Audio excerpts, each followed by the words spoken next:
Oh wow, already? Oh, it's back. Oh.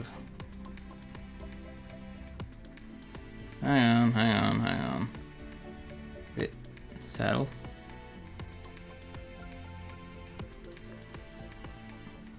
That was nasty there. That was, the encoding was went fucking crazy. It was getting like 7,000 bit rate for some reason. Capture card's first time on the iPad. Hopefully it actually behaves. So I haven't used the iPad on this one. Fuck, it's hot today.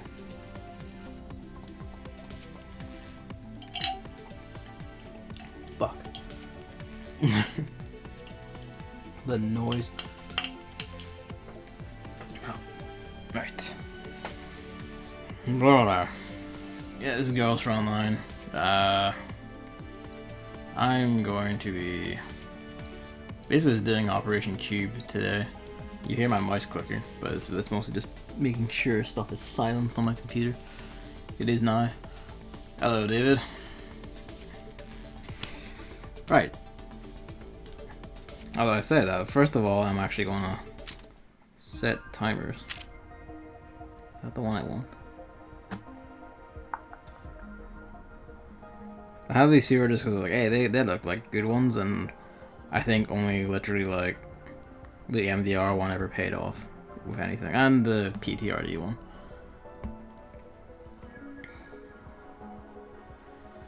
People like hacked together the weirdly efficient ones, but as you might tell by the resource stack, I don't particularly give a shit about efficiency at the moment.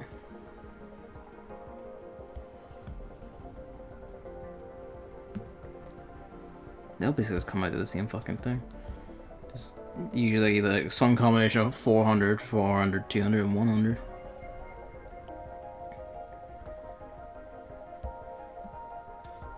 It doesn't actually matter what one you pick, it just shows you what they got from the recipe once, at least. Fuck, we'll go with that one. I'm not gonna quit production just yet. I might just like spam a few like towards the end or in the middle during just whenever I stretch my fancy, really. Let's see what we got. That 4R1 is an M1 Garand, so I'm just gonna knock that one out like instantly. You can tell I've done this before. 2 hours 20. Don't know who that is. You are a waste though. 340. That might be good. I don't know off the top of my head. At least I don't recognize that one off the top of my head. Wrong one. Give me your core. Alright, fuck it, let's go. I already did like stage 1 of this ages ago, like a really early anti-armor nighttime team, and they just about did it. And then I tried this stage and everything went to hell. Before I do that, actually, make sure everyone has night vision. We do have, I did get this earlier, so I'm gonna spoil you because I usually do. Do I have any green night vision? I don't. You're fine with your handgun, but yeah, you have it. Pretty sure she needs it for the actual fight. You've got green. Sick. Alright. And the anti-armor team doesn't need night vision because armor units can't dodge. SMG AR. No idea. You, I kind of want. It doesn't say what she is, but the event units seem to be pretty good. You know, I will sit through these because A, I don't remember the cutscene, and B, why not? Watch G11 get fucking tortured.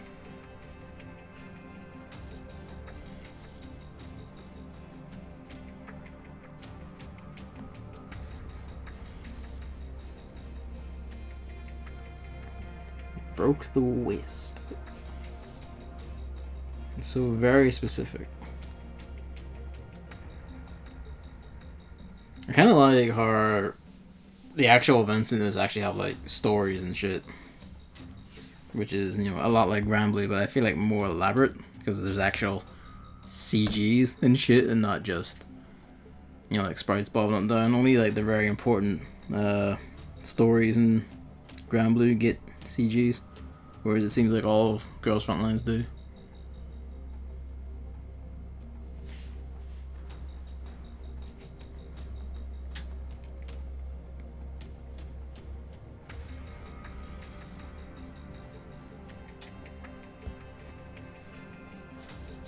I think I actually know who Dreamer is. So either it's like she's new to this event or she's a later boss I fight. I haven't fought her yet.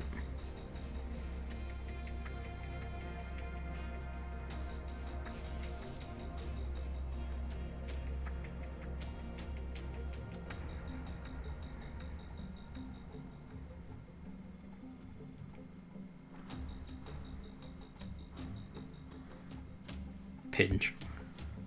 I like it when they write the directions in the text box. It's just like, yeah, this is a weirdly translated. I wonder if that was in the original script or what. You'll hear me occasionally clicking against the screen because, fuck, touchscreens.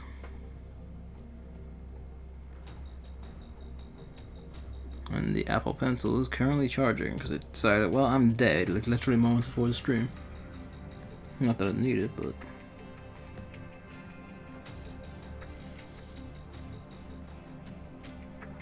See, it talks like they're going to do shit, but everything they do is just in the background. All the actual fighting is done by us because... Fuck.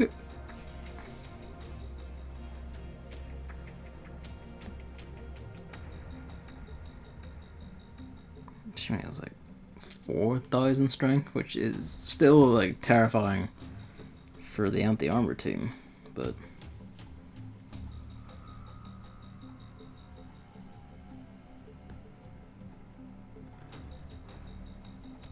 Alright. The mission for this one is, I think, just kill boss, right? Yeah, just find and kill boss. And if I remember right... we can't see her yet, but she is like somewhere like, you know, in the top right corner here. Because I remember like within 3 turns I had like walked 2 turns I like walked the armor unit like to this helipad. And Hunter just appeared. And then the misery began. Up first we're going to deploy the fucking murderers because Echelon 3 have night vision. And a handgun so they can actually see the squares around them. Midnight fights can go to hell.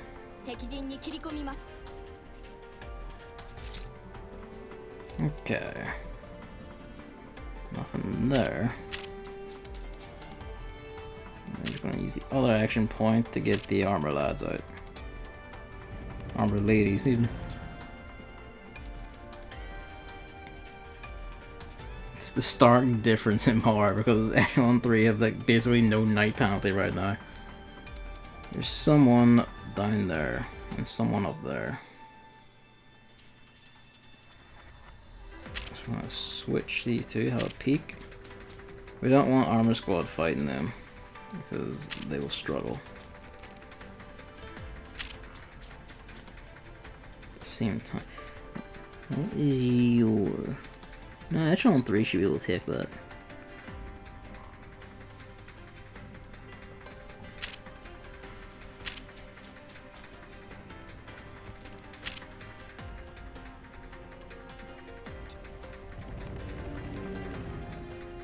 One will dial back and guard.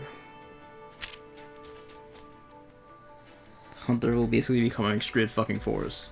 Hello Manly and hello Mr. 112.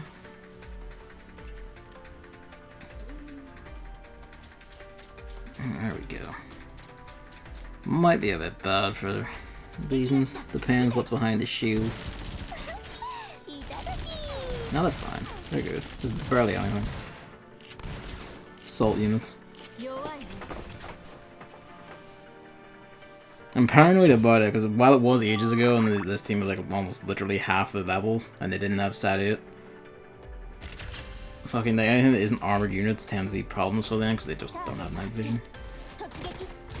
For neither does this squad, but that, you know, the power difference just is just like doesn't fucking matter really. I guess they do have Colts, so they have a handgun, so that probably helps.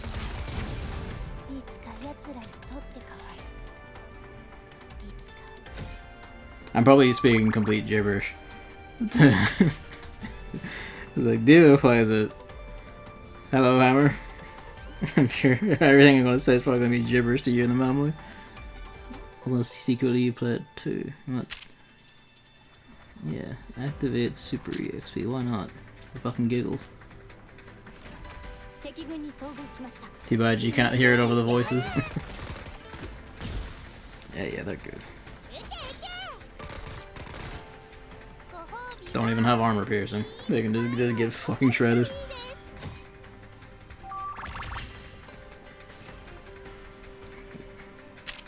Where are you? There you are. Get her.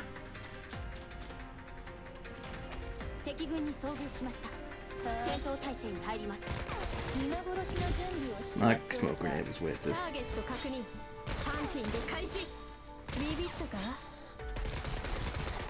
Yeah, that went so much better than it did last time. It's not even funny. Although I guess this time I actually put a squad that has DPS against unarmored units. Also, is this the game where you fuck guns? Surprising this isn't American made. Yeah, this is the game where you fuck guns. It's a Chinese game with Japanese voice actresses, and most of the main characters are either American guns or German guns. It's a surprisingly international affair. Yeah, Squad 4 did. Definitely not Echelon 3.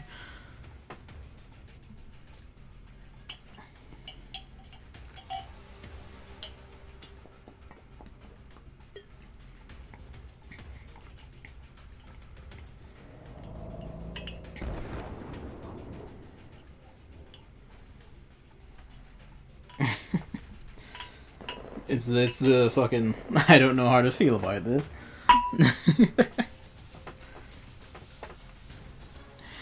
It is a weird one, but actually I'm quite fond of Girls Frontline.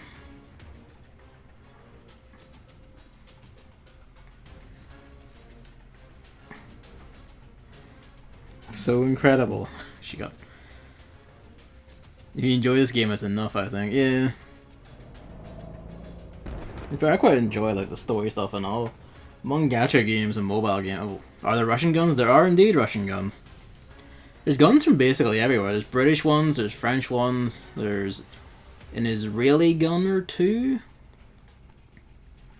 I can show you around some of them because I have like a good spread across squads, and I have a vague idea of where everyone comes from.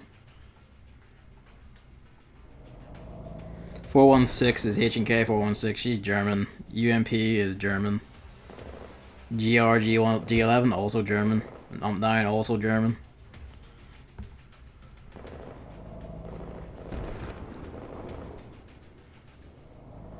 M4A1, yeah, she's American. Wait, is she American? Yeah, M4s are American, aren't they? And these are wholly original AI nation for America. Alright. So they also have like exosuits and shit.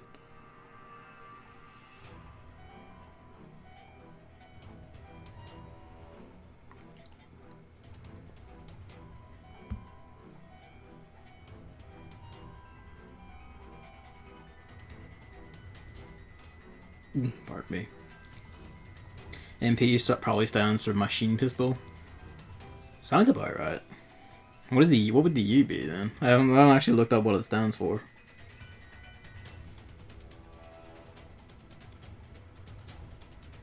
She says she blabs on the fucking radio. This is one of my shotguns, AM KSG, who I think is a German shotgun? Pretty sure.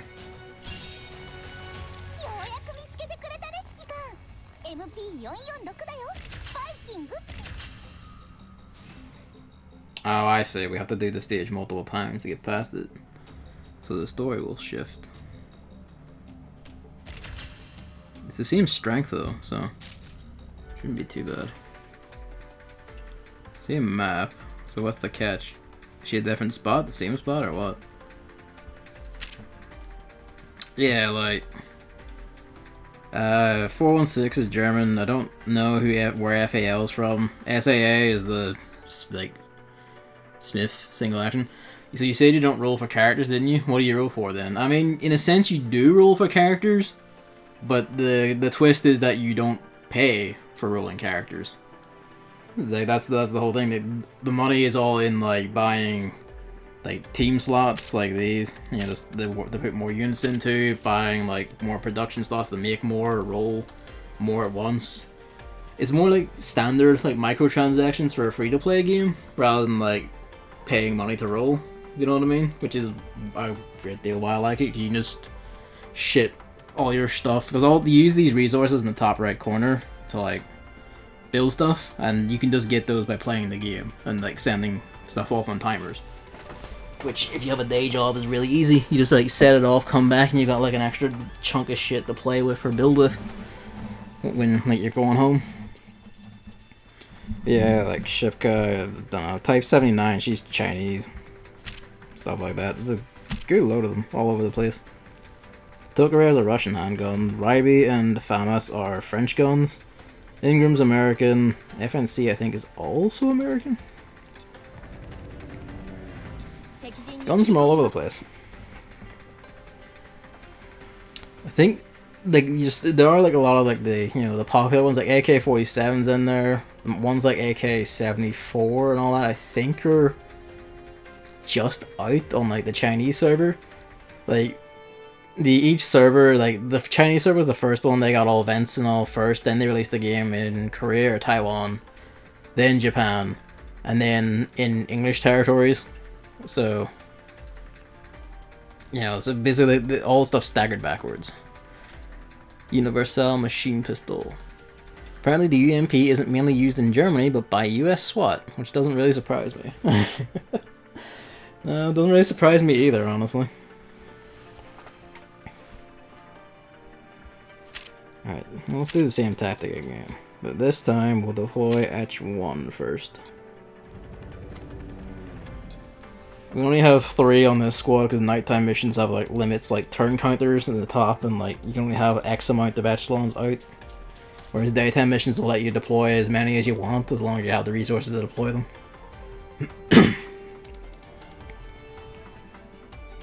Alright. Only stock.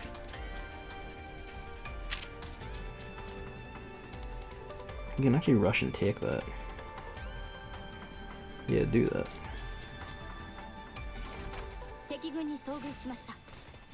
You learn all kinds of gun facts when you're playing this game and like looking up like what guns are good or what they do. A fly came into the room and so did my cat. This is probably about to be disastrous. Where is it? It's up against the window.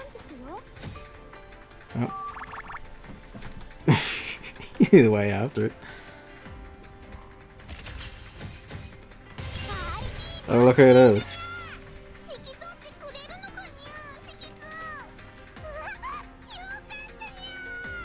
Get used to that. She's like the most common gun. What's the in-game lore reason for all the guns being girls though? Basically they're all androids, and I don't know like why there's like the society has like loads of just android women in it, but the lore is that I like puns, but not cat puns. IDW is the most perfect gun.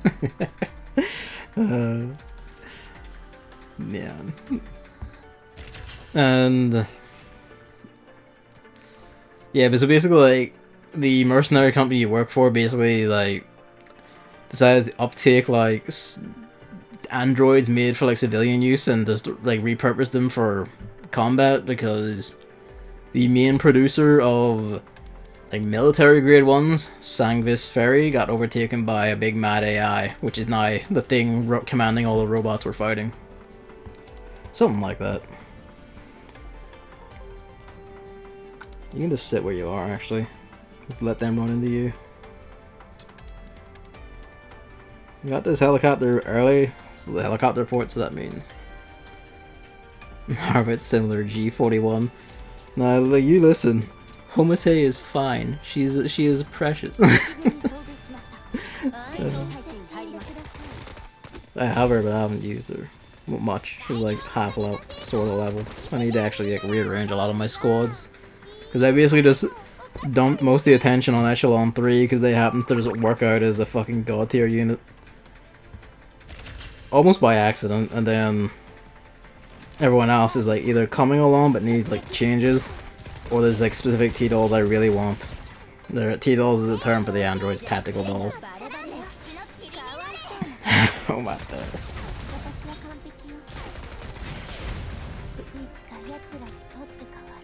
Yeah, there's some I either want, and that's what I'm gonna occasionally shit into the factory to see what pops out. Where the hell are you? She just showed up by now. So she is in a different spot.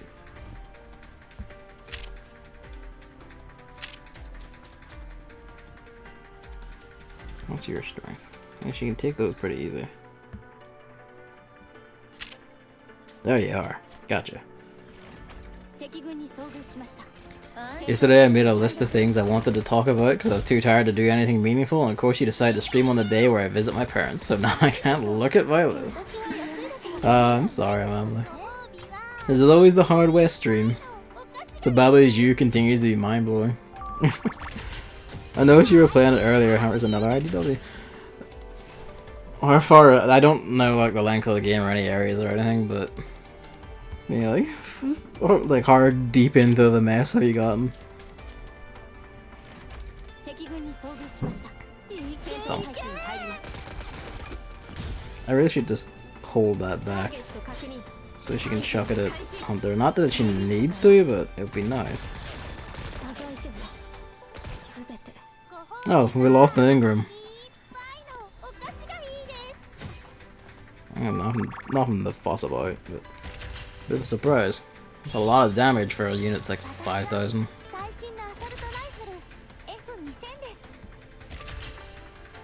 But 170-ish levels completed. There's a lot of game there. Fucking hell, 170 levels of that? You're gonna come out of that, you're gonna be like this, like the fucking brain lord. You're gonna just understand all reality. Right. We tap out, go into repair because Ingram needs fixies. 14 minutes, or you can just use a contract to do it instantly. The game relies a lot on timers. There's no stamina meter, it's just all timers. But if you'll notice in the top right corner, the item for skipping repair times isn't exactly rare.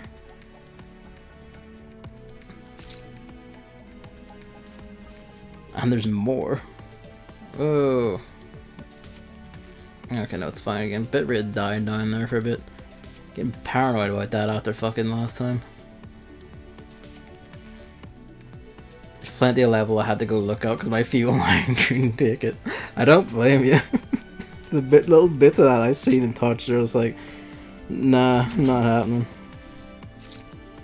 What are they in here? This is where you make characters. Where,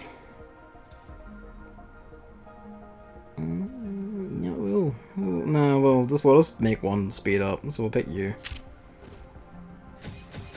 Pick you. Ah, okay. MP5.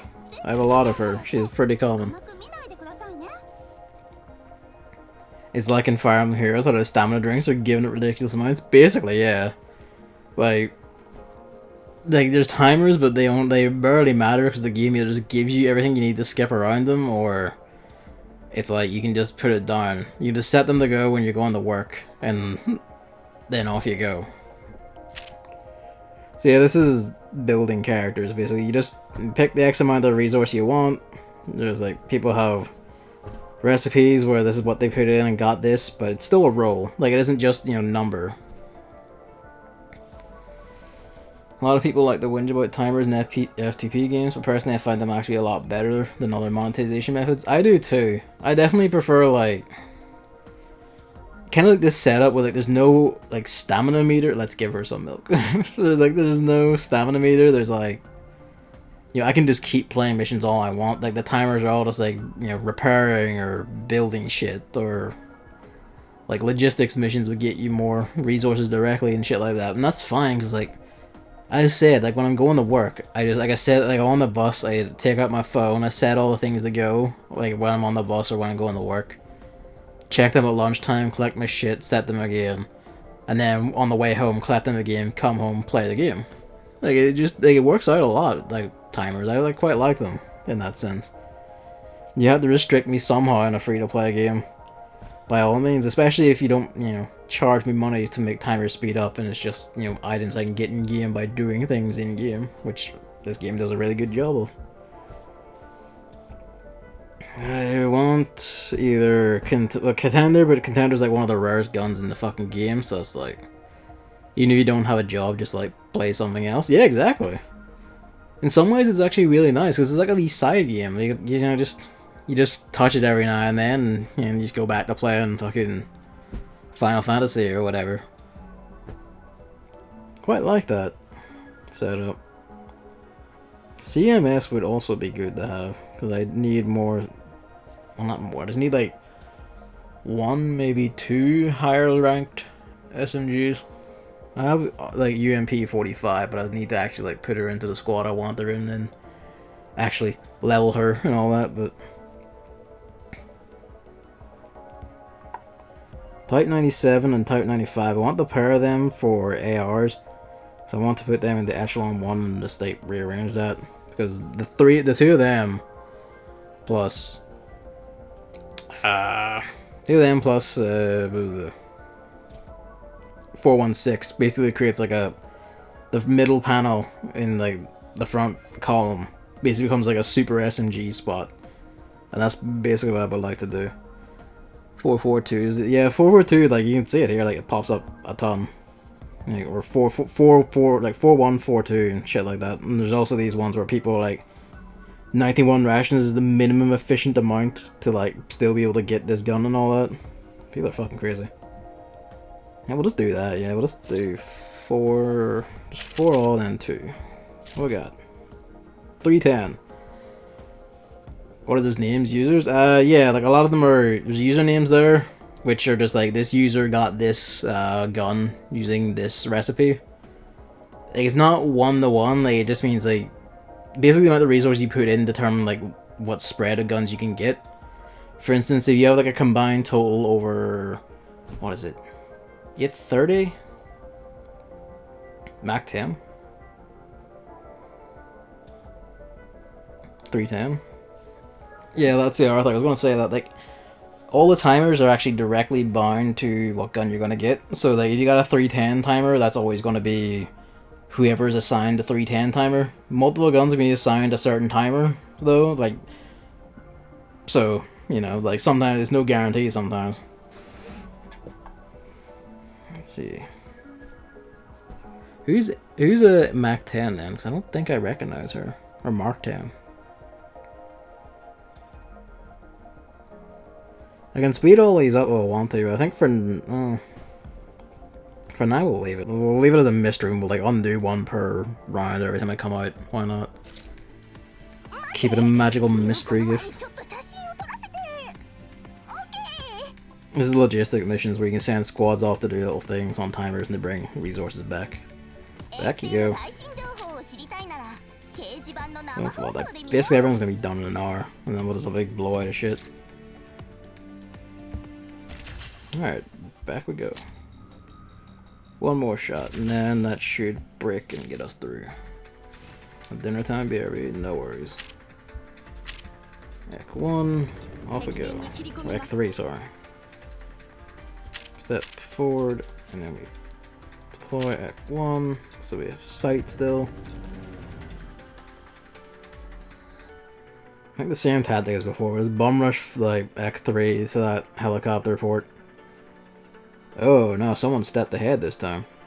I mean, we can still steal it. Because as long as like that square to the bottom right of it is good. And then we can still steal that and it won't be taken. I noticed there's no one down here this time. Things are rearranged slightly and I'm not sure how I feel about that. You're still like 2,000. Yeah, you are. You're fine. Go punch him. It's quite a lot for like it's a fairly simple to play strategy game. Like a lot of it's in your character build and unit like squad build. But there's some levels of tactics and there's a lot of things that cover. And that's what I really like about it. It's just like there's a lot of this little nuance and things you can stack together and tweak and play with. Ooh, we got a 3.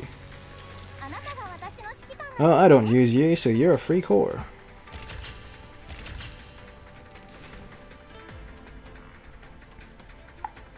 How do I wish to proceed? Nah, take the heliport.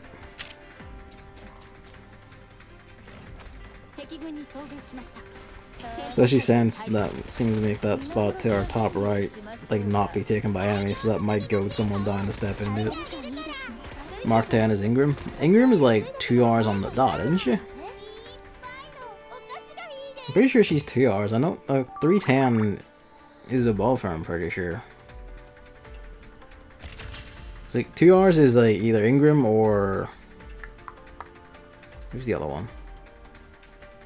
There's another SMG, I forget. Yesterday I saw a game called Superland on Good Old Games with incredibly good user reviews, 4.8 out of 5.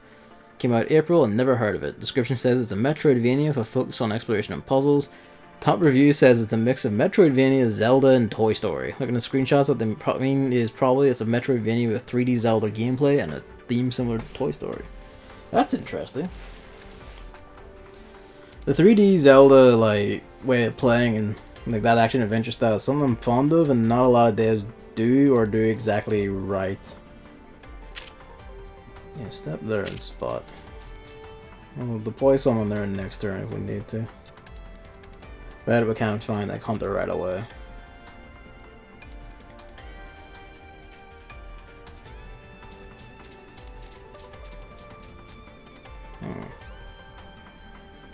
They did step down though. I'll have to look into that. Superland is it? Because like more games that play like 3D Zeldas and then also one that's a Metroidvania intrigues me. Although we know how I am with puzzles. You have gone somewhere else. Oh Jesus. Maybe she just starts further back each time.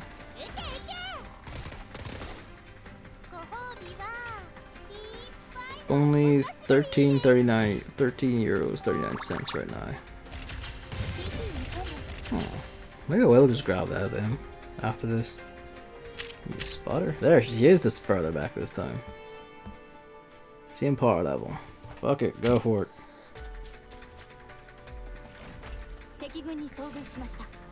I didn't turn off the fucking. And because we killed everything, she's not gonna throw it now. Rip.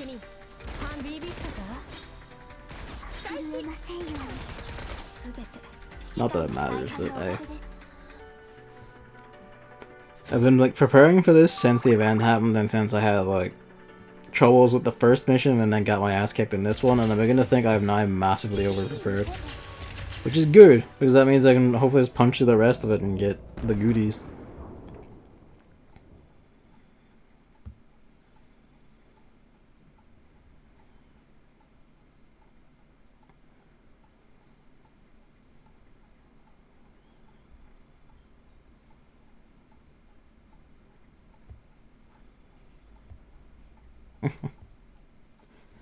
Yeah, but I should also go out saying that you should reinforce that.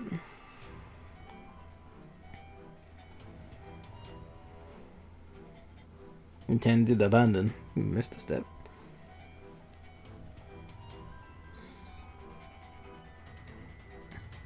Coding overloaded again. Like it's iffy about having the iPad. I don't know. Oh, it stopped again. Don't know what it is.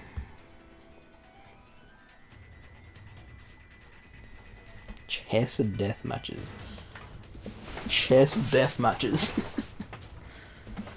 The gun name is different for Korean and English. Ah, okay. That's right, because it's like it's something like they couldn't get the rights to Mac 10 for the English version or something. Some gun names they do have exactly right, and some of them are just like you know, like takes or references are just completely different depending.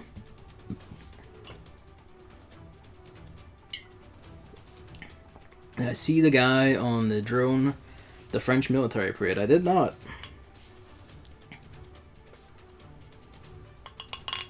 Oops. What happened there? I don't think she does.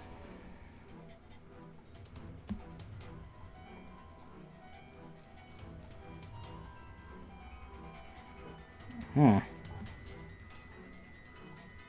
You can tell she's a robot.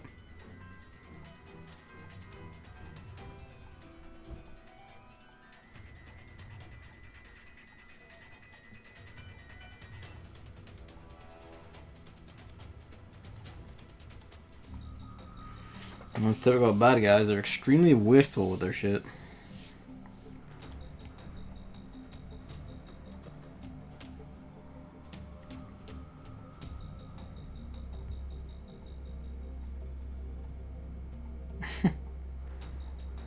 She just shot her legs.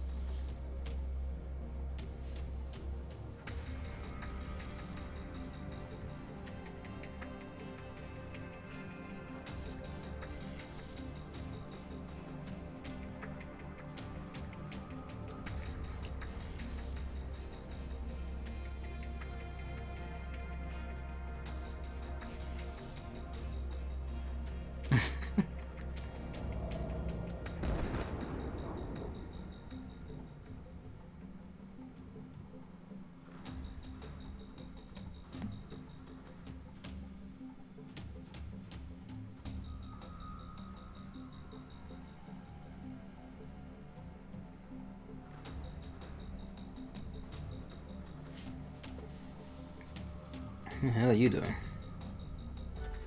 Today was French National Day, and they showed a bunch of new military technology, and there was one soldier flying around while standing on a drone only slightly bigger than his feet. Holy shit. I need to look that. I didn't see that.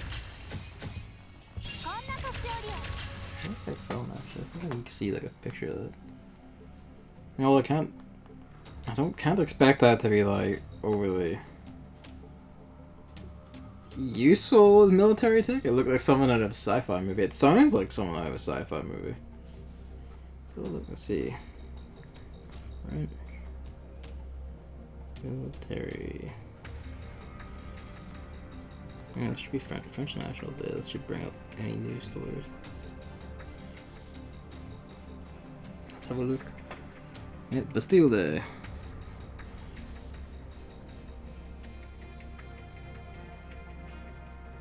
Yeah, there he is. Where'd that fucking lunatic go?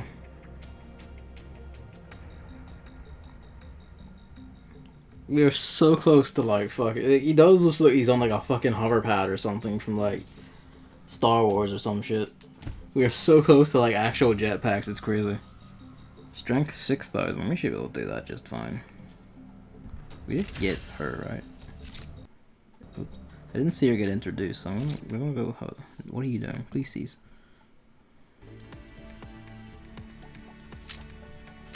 No, wait, no, that's probably her, like, in the...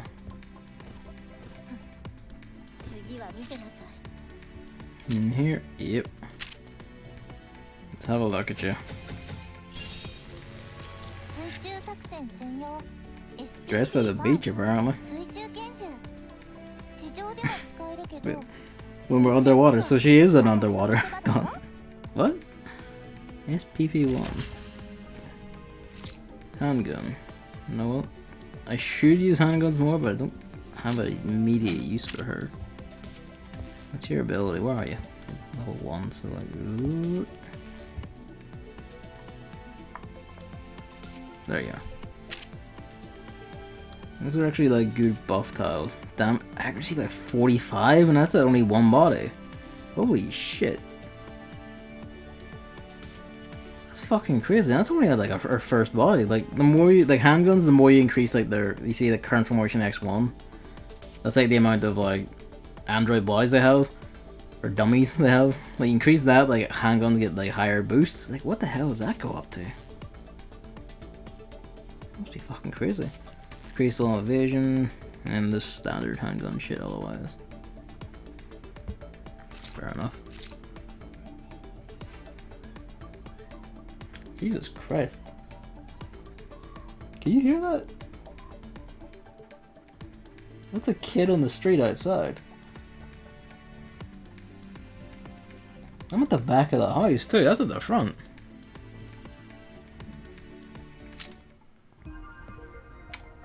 Who will we clear? We'll clear middle. Who are you? 3-star. SV98. I have her like her up to like 3 bodies, but I'm not actively using her right now. And cores are valuable. You two, just meltdown for core. What I should do while I'm at it actually. Nothing grit. Equipment's like all this the equip stuff.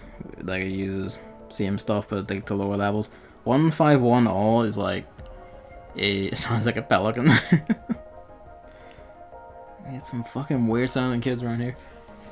Get some fucking weird sounding people. There's a man like who lives a few doors up who trains pigeons for like displays and racing and shit like that. And when he's like shouting at his pigeons to like make them fly and command them, he sounds like a fucking honking horn. He's going like, come on, come on. He's going like, mwah, mwah, mwah.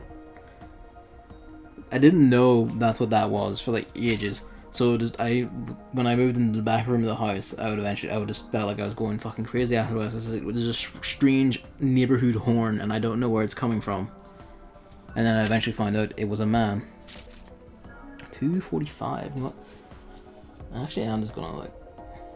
I don't remember who the timers for the other, but one was 3:10. Actually, I can check with that.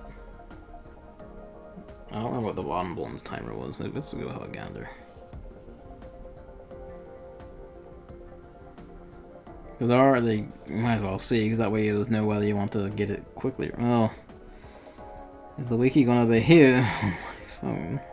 Probably not. Doesn't look right.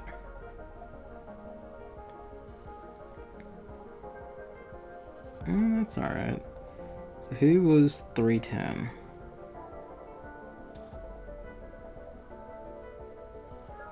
Nah, the middle one's like a 2-star. Yeah. 3:30. 3:10 is. 3:10 is either gonna be. There's like a 1 in 3 chance of being a 3-star OTS 12, and the rest are just like 2-star rifles. 3:30 could be someone handy. Tar 21. Is that who they think it is? Tar 21 is an Israeli gun. Yeah, that's who I think it is. I'm training her up, so that would be a body for her. That would be good.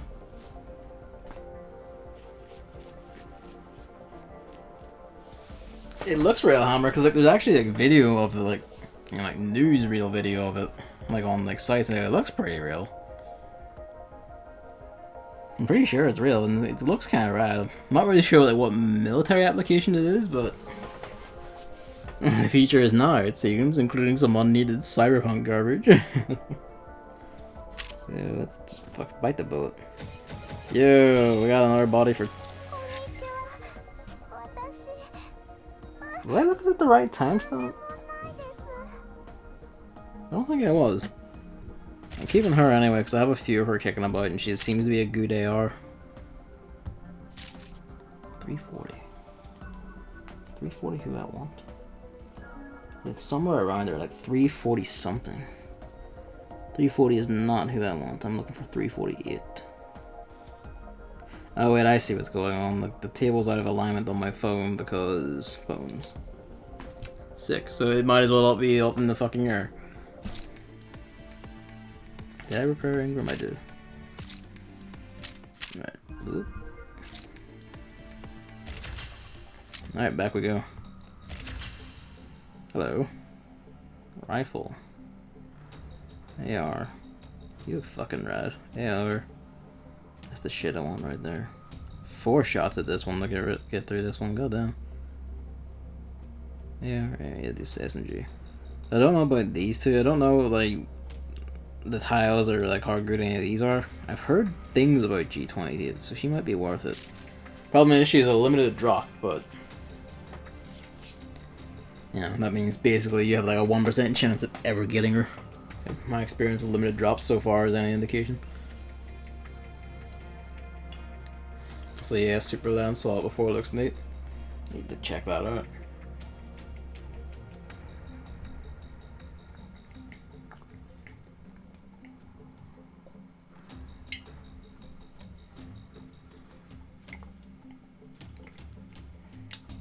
Thanks G11, you're a service to your squad.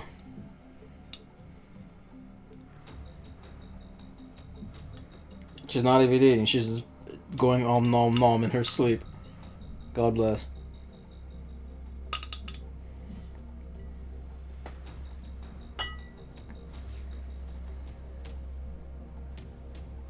Oh well shit, there she is. She actually matters to the story.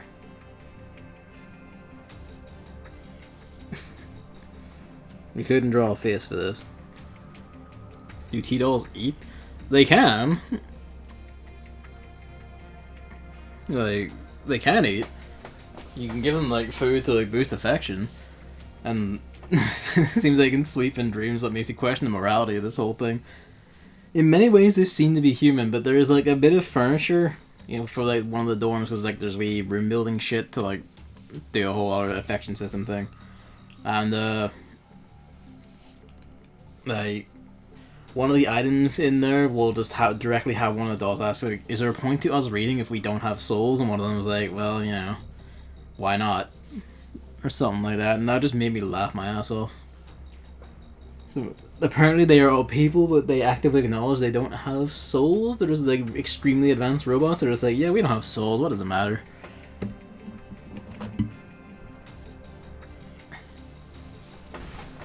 But do humans have souls? Yeah. That is the question, isn't it?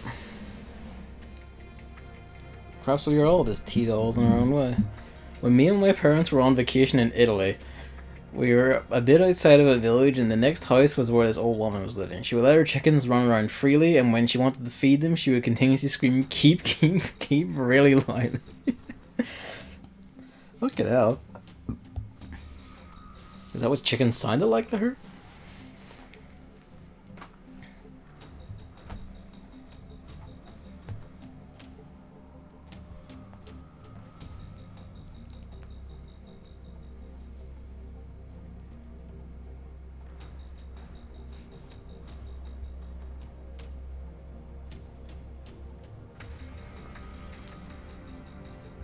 There. Damn 416.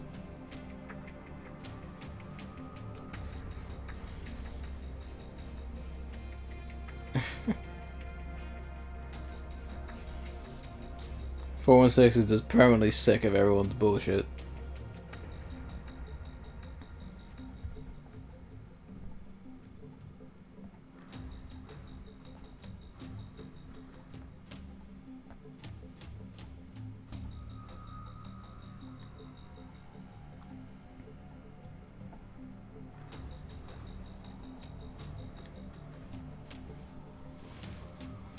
There's also a donkey that would make a weird noise, so they would sometimes scream in a duet. Life in the Italian countryside sounds crazy. What is the final objective of the big bad AI, the usual murder all humans? I don't actually know. I'm not like all the way through like the story, and not all the story is available on the English server yet anyway. But presumably it's something like that. It is waging war on humanity, and there's like militaries and mercenaries like fighting it and containing it and shit. It wants something, we just don't know what it wants. But I presume that comes up later.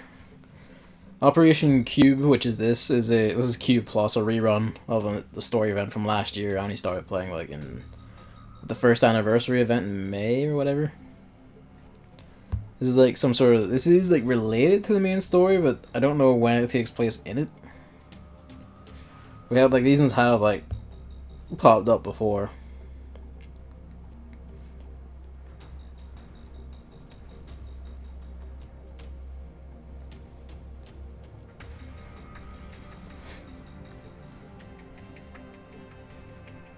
What's the problem? We didn't. Remember Blazing Chrome, that Counter-Light game? That's out now. Oh, is it? Oh, shit. I'm gonna have to pick that up, cause I really like the look of that. I was like, oh man, that looks like really, like, just basically a proper take of Contra. Like, Contra 3 specifically. What's it out? Is it out on everything, or is it just out in what? Cause I don't remember seeing it at the Xbox show. If it's out on, like, Good Old Games or Steam, I'll grab it there. Cause I don't think it was coming to Switch. I don't remember. No, I'll have to grab it. I know it's PC and Switch. Oh, it is on Switch. Alright. Well, I guess I'll pick my fancy, basically. If it's got the better price. Executioner was the final boss of Chapter 2, and Hunter is the final boss of Chapter 3. It's on Good Old Games as well. Sick. I'll see if this... It probably isn't a price difference, but I'll have a look anyway. Might even do it on stream at some point. I'll say at some point, probably relatively recently, but you know, after Hard West and probably after the little chain we've laid out for ourselves.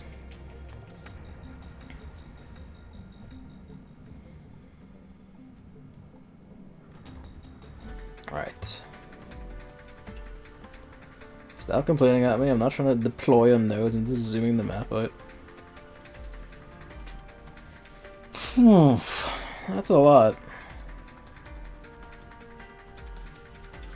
Some nighttime maps give you like multiple starting deploy spots, but so far the event seems to go like, nah, you're fine, you're good.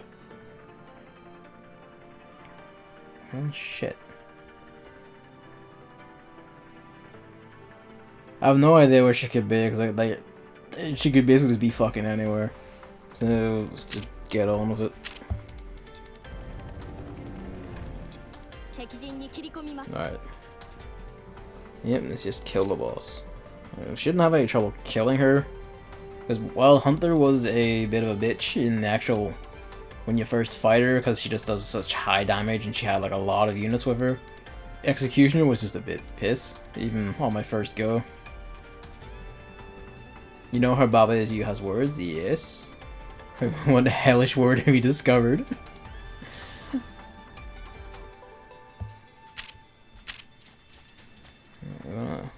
Deploy H1. Really should probably actually start raising and spreading handguns around. If only for these night missions.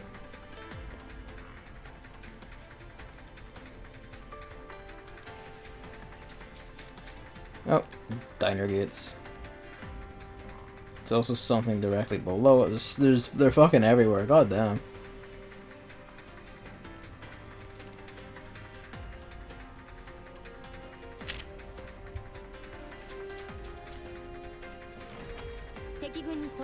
Now it has letters which you can arrange in the words and work as the actual word would. Oh no, it's going even further beyond. Good luck, Hammer. Lord knows you'll fucking need it. It should be... Oh, actually, steady on horse. No, that's fine, they can take that. You don't have a handgun, you don't have a handgun. You do, but you're not that strong. I mean, like, they have a shotgun, so they're fine for armor. Now, they should be fine. Like, no, I mean, their night battle score is, like, tanked, because none of them are wearing night vision when they need it. I need more gear, I need to actually train these things, because, like, Karkano has, like, only one body. So, like, if she had, like, or two, at least two more bodies, like, that would be shot straight the fuck up. I also need like armor piercing rounds and shit. So fuck it.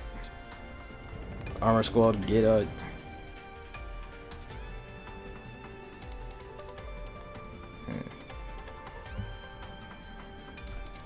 How do I care to proceed? Do this. Move them up. They're gonna still see that. Get you down there. I might lose this one to time, but that's fine. So once I know the general direction that Executioner's in, I'll be able to redo it and just basically make a beeline in that direction.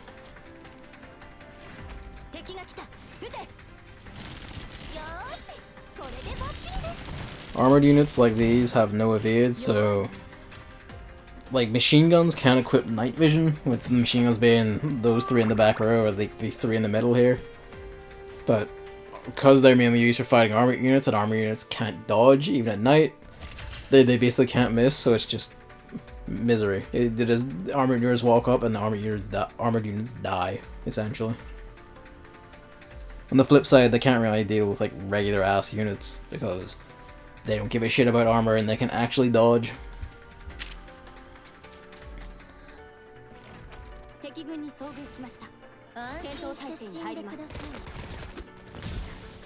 Units in the back are like enemy assault rifle units. They can be pricks in big numbers, but big numbers and high strength is the key word. Echelon 3s is kind of massively overpowered for everything here. So the real enemy is basically the timer and finding our good bitch.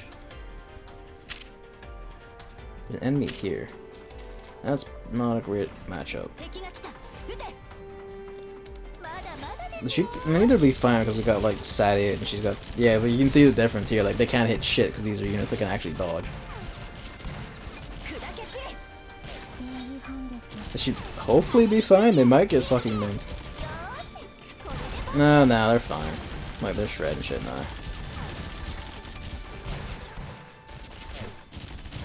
I guess fun facts. Shotguns are like, there's two types of tanks. There's submachine guns who are dodge tanks. They have like high HP and high dodge, but yeah, they kind of just get minced because they don't have any armor. So if they actually do get hit, they'll take lots of damage, but they have the HP to stomach it.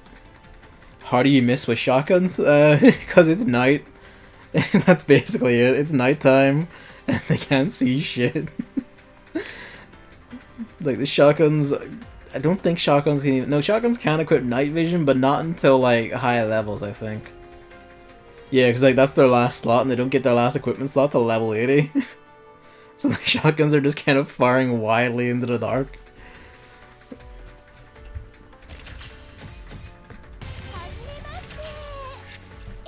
KSG is wheeling like slugs that are like single target for higher damage, like 3 times our basic damage stat. Super advanced sentient androids, and they don't come with built-in night vision. Shaking my head. I mean, if you'll notice, like the shotguns, like are armored units, but their armor is literally just giant plates mounted to them. Like they don't have that just like as a suit or built onto them. The design of these things is curious. Alright, where do we dare attempt? Yep, step here. We're probably gonna make her step away from that because there's a slightly beefier armor unit there, and they might prove a problem.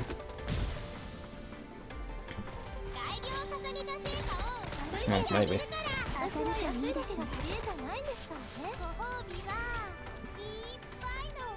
Like the 5 types of guns. Is it 5? Handgun, submachine gun, assault rifle, rifle. She's 6. Yeah, 6 is shotgun. I forgot regular ass rifles, snipers. How strong are you? It's not that bad, but kind of don't want to overextend them. Go take that. Yeah, go take that. Fuck it. We'll radar up. Radar. I wish. If this was, there we go. That's actually a really good vision. Although we still can't fucking see her. So I get the feeling she's not moving. That's a Metal Gear. That's not great. There's a Metal Gear down there.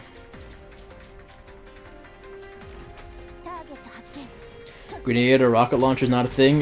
Like some guns will have like 416 in the bottom row there, or FAL on the top row. Like their grenade salvo, they have grenade launchers attached for their special abilities.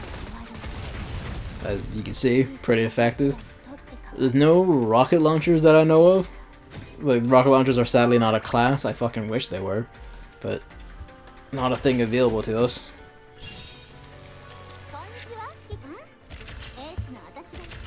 Like, the closest thing to high explosives is basically just, like, your grenade unit. Like, grenadiers. Alright, so, that down there, that's a Metal Gear. That's not a good sign. That's something we don't want to fucking fight. Only, like, Echelon 4 stands a chance of actually beating that fucking thing. because it can't really deal with shotgun armor or like 3 machine guns drilling into it. Everything else basically bounces off it helplessly.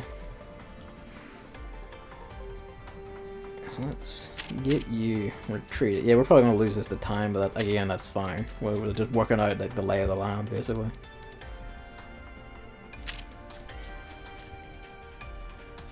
And yeah, select you, resupply.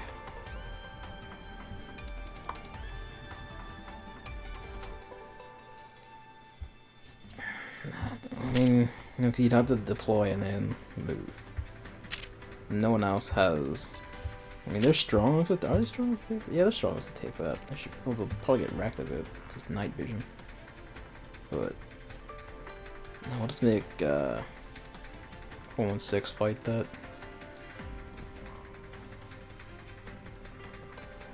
Played some more Bar's Tale. I think it was probably the best RPG at the time, but I have quite a few problems with it. The game requires an insane amount of grinding. Oh boy. Looked at a walkthrough and it basically starts with go into the basement and kill weak enemies until you have 2 magic users on max level. There isn't really a max level, but there is a level where characters don't learn anything new and only increase HP and MP. Magic users can change their class to every other magic using class, I see. So you have to train the 2 characters level 13 4 times. Jesus. Fuck me, that's a high ask. Yeah, push up and you can take that shit.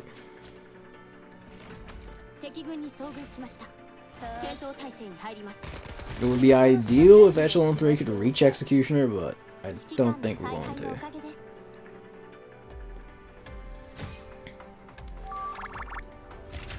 Especially since, like, I think this radar post is about to get taken, so we're gonna lose that vision. The hell are you?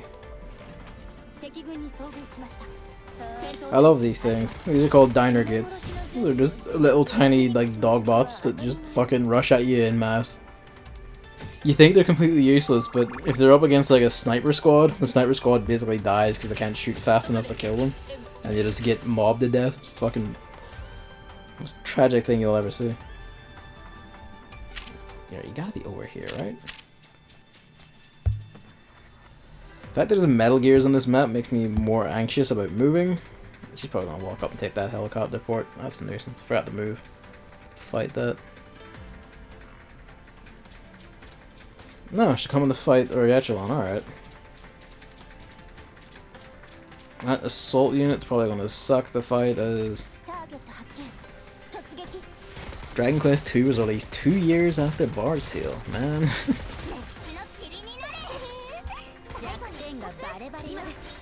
I don't need that stun. That's too late, man. That's fine. I have Type 97 stun grenades set to like manual use, even when I have like everyone else's skills going automatically. Just cause like for a while she would basically just like try and use it, but she would spend so long throwing it, she would basically be a waste. But I've upgraded her a bit, so she's probably fine now. Oh, pardon me.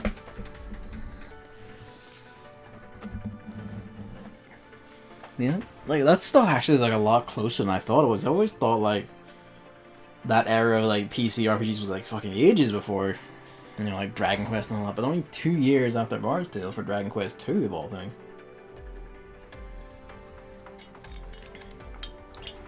A lot of shit was compacted together back then. I don't even realize.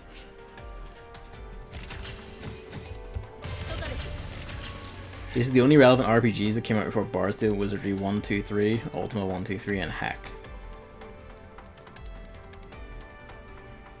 Oop. Oh, I see. Alright, you gotta be in that fucking corner, right? Yeah, there you are. At least I know where we're going now. And hopefully no one will have to fight a fucking Metal Gear. Hopefully. Well, they should, because we resupply. They should have like the ammo to fight. Use up like one section of their ammo gauge per fight, so. Dragon Quest 1 and Ultima 4 came out in the same year, 1 year after Bar's Tale. Fuck me. That's crazy to think about. That makes sense, because like Dragon Quest is explicitly inspired by like, the older Ultimas and Wizardry. Well, no, Ultima was like, they named Ultima, I remember that. Final Fantasy would have been came after Dragon Quest, and that was also by Wizardry then. From what you've told me, Emily. So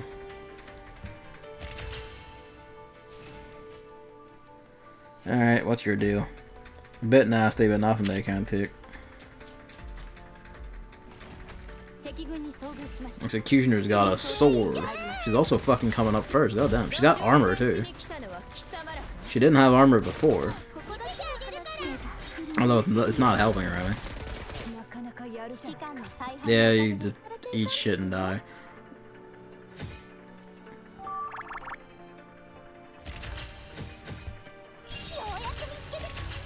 What is a fairy in this context? If you'll notice in like when Echelon 3 fights, there's like a little drone like flying around projecting an image of a little tiny anime girl. Poor Hammer. Don't bring a sword to a gunfight, this isn't the BS shonen. Yeah, that is a fairy, and basically a fairy is a support unit. It doesn't, some of them can like attack and shoot. I think one of them is actually like a mortar, you can like shoot mortars and shit. But the one they have is a damage booster. It's the first one I got. It's called a command fairy. It's got like, it can boost experience points and... Oh, you're confused by Baba again. Basically, it's a little support drone that like confers special effects. If I activate it, the echelon equipped with it gets like extra experience points because that's the ability of that fairy. The shotgun squad have a taunt fairy, which basically erects a shield. Which I actually should have activated for when they were fighting shit, but I forgot about it until now. Executioner looking a bit nastier than usual. But yeah, basically a little support drone that'll just like give special effects. There's one I've been trying to get, and thinking about it, that's actually something that I try and roll for. I'll put on equipment heavy production after this one, I'm fixing everyone up. On to your corpses from M4A1. Who I didn't use in that fight, but I... Why don't you take the shot? Rip.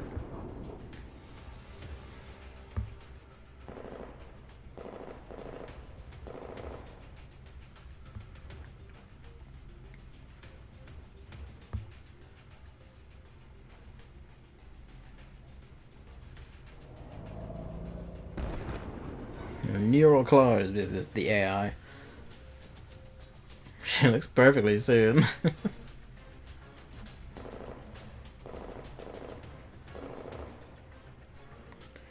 They say smoke grenades, but none of them actually have smoke grenade abilities.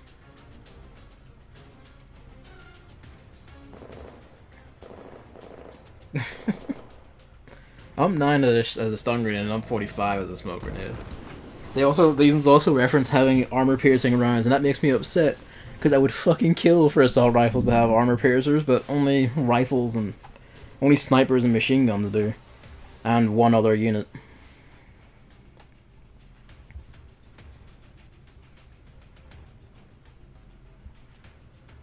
Ouroboros. Complete global saturation.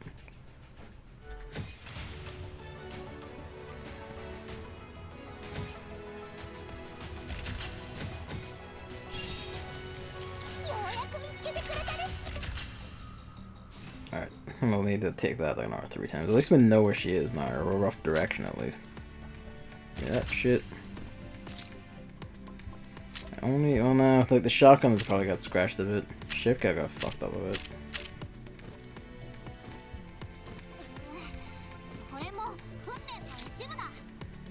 Nope.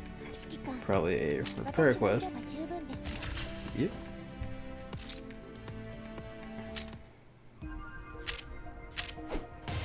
Armor piercer, 2-star, don't need it, don't need it. So I have like so much, like 4-star shotgun armor. Equipment comes with like weapon, like ammo types. So there's like this fucking ammo box that none of my machine guns are like strong enough to use. Cloaks for snipers, but I barely use snipers, but I'm trying to. Don't need these. Grunt that shit. We'll set these to go. You know, I got like a fucking 5-star night vision earlier.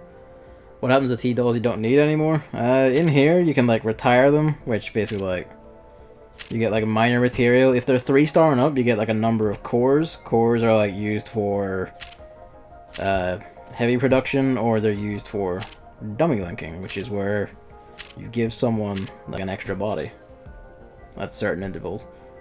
I'm half tempted to hit that, but the 20 cores, and I kind of want to do heavy production for equipment for fairies at least, so I will wait on that. There's gotta be someone I have like a dupe of, right? No, I don't have a dupe of any of these. I don't have a dupe of you now. Or no, I didn't, because we didn't get you. Fuck. Retire. Basically, the idea of it is that you take the core out. The core is apparently what they need to be military androids, and then you just send them on their way, is how it's explained. So, yeah, I think like it's basically literally retiring. It's just like, yeah, get a, hand in your core and your gun. You're off duty. You'll notice in retirement in the bottom corner, for D-dolls who have their cores and weapons removed, please prepare your resume. I think their gun is melted down for parts, which is where the parts come from. But they themselves basically just get sent off, like on home, basically. And 2-star ones don't even have cores, so they just have their guns melted down and sent off. What is, like, implied to be melting down for parts is enhancement, which is just feed all these to another gun for stats. I don't know if it's like they don't actually tell you if enhancement is just eat their cores or eat the dolls entirely. Oh. I'm pretty sure it's the same thing. It's just you eat their cores instead of, well, 2-star ones don't have cores, so I guess you eat their guns. I don't know. You absorb their stats somehow, and then they're done. There's no explanation for enhancement on like retirement, which says they get sent off. Let's hope, eh? I can hope so. You don't know how many have been retired at this fucking military base. Speaking of, just top everyone off.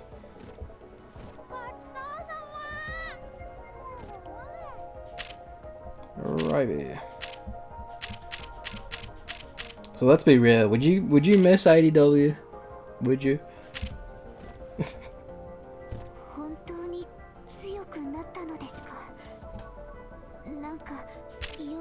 Yes. Equipment heavy reduction. It's gonna be a bit pricey, but what is it? It's like 2,000 for the general ferry cost. So gander. What does everyone else use? Curious numbers. Airstrike ferry, Fury ferry, Armor ferry. Illumination is the one I want. I don't entirely trust like these 500 and 1,000 when the general recipe is like, let her send the cat home, let her curse someone else or her cat buns.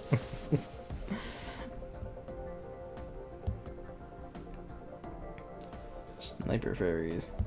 This fucking madman like got a ferry with the fucking base 500. Lucky prick. Like, you can't decide what one you get, because it's just like, you throw in enough, you get a ferry, like, off you go, otherwise, eat it. Yeah, well, be a high rollers. 20 equipment contracts, 2,000 all, 4 cores. Watch this not be a ferry. It's not a ferry. Fuck. you don't spend any money, but it's still like a gotcha. Really, you're just using like their made up funny money to torture yourself entirely for their own enjoyment. Because they don't get any money out of it. You just kind of torment yourself by just doing it to yourself. Oh well. Pop you.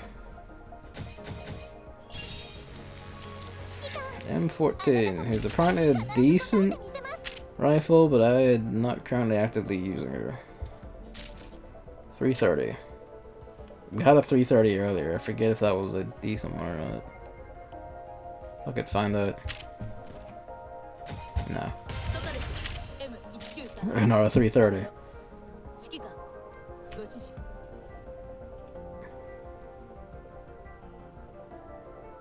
I'm thinking of, no, I'm not gonna do like gun heavy production, because gun heavy production is a bit fucking lunacy, because the recommended recipe for like shotguns is like a bit fucking ridiculous. I can afford it in manpower, but not in rations, not at all. Everything else would be fine, but shotguns are hungry gits. You've been playing Baba Is You for 20 hours. Would you even think that you're near the end? Because it's like 170 levels, but at the same time, they're still introducing mechanics. It sounds like you're nowhere near the end.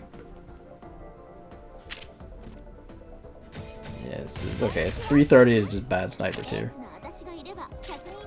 235. That's new to me. We'll let that one run.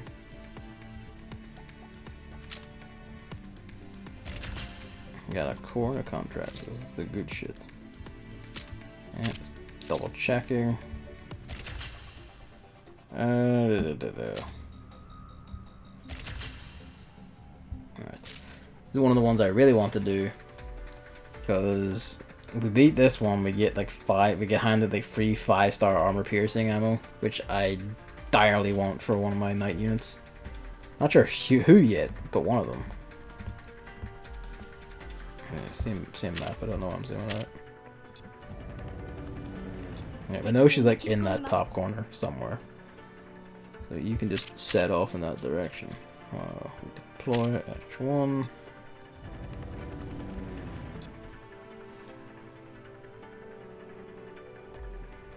See, it's also weird that you don't stay at the same point while turning around. Oh, hang on, I missed one there, sorry. Whoops. I also really dislike the movement in the game. I know it was normal at the time, but I really dislike it when games don't have turning animations.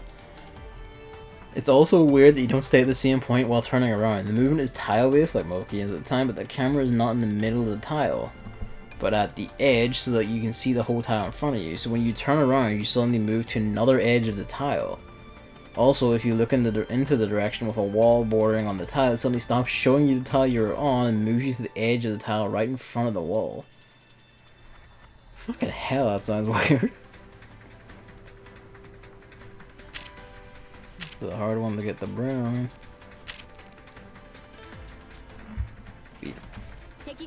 Of the wall.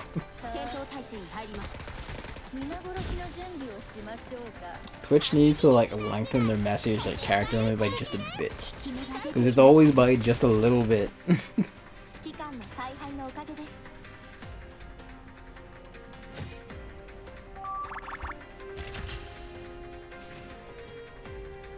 We'll deploy H4. The guard against any armor units getting cheeky ideas. So basically they're going to switch spots after that.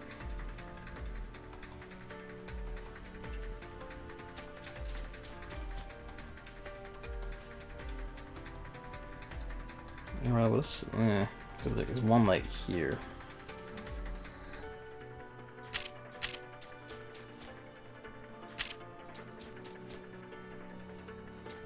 She's not in the corner. I know like they moved slightly, but I assumed like she would be nearby. So that's not great.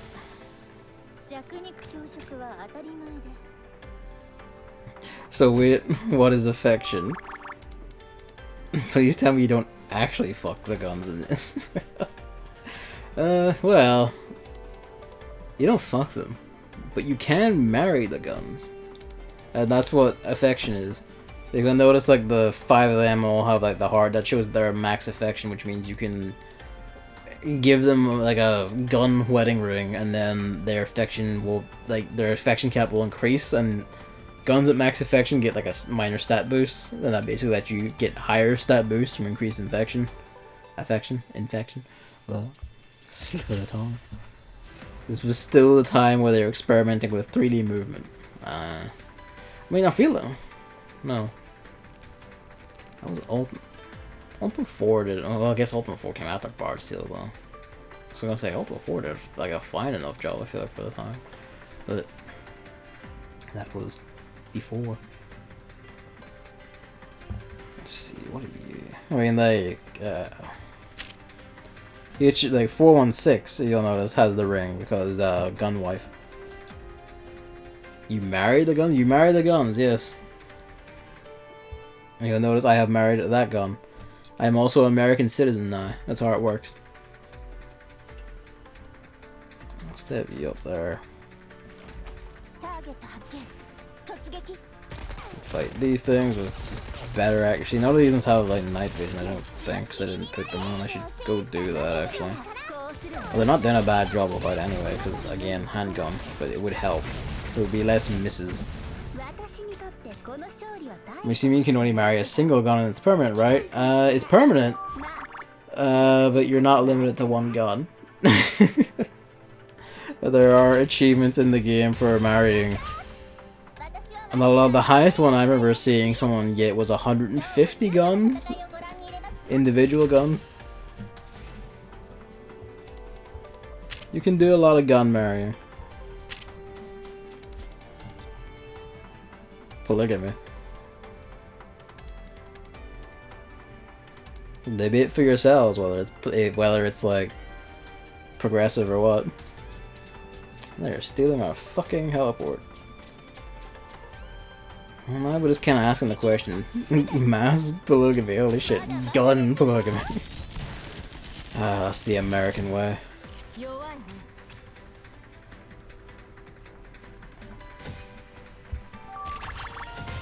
Hey. We're getting a lot of M14s. We'll start grinding some of them down for their cores. Because I don't need that many. We're gonna need, once the abilities stop, we need to like get Ingram to run away so the cannon misses. Well, it tagged her a little bit, but that's fine. And that's enough, because if you retreat when like long range enemies are winding up their shots and you manage to get away in time, they'll just have to drop their shots and walk forward to try and shoot again, which is just like just mill them down.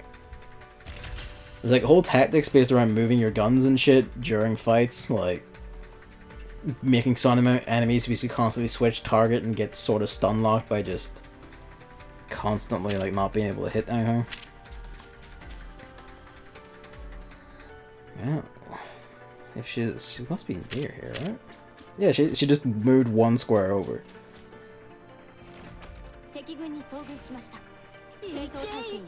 Ingram doesn't seem very stable. I guess it makes sense. Ingram's not a very stable girl, no. She gets an appearance in one of the midnight chapters, which are just like the night missions for each like story chapter. And in there, she's basically like, she's like, at the start of it, she's like, I hate this, I just want to kill shit. And her boss is like, alright, when stuff kicks off, here's an explosive. And then at the end, like, she's just like eye glowing, just going like, fuck yeah, I love this violence, and just enjoying herself. She's a bit crazy, but that's why we love her. Also, she's damn good at dodging.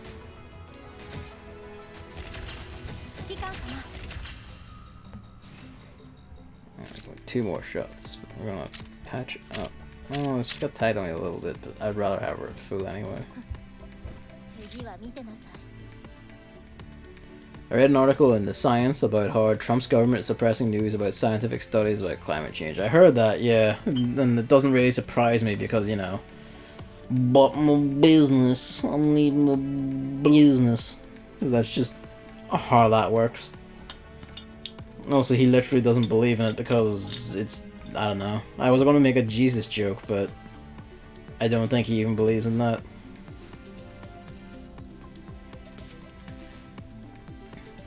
The only thing that matters is money and literally nothing else.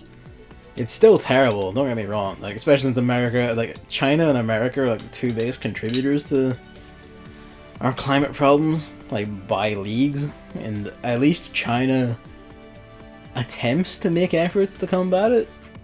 If only because they have, like, actual small health concerns now, and they're kind of like, well, shit.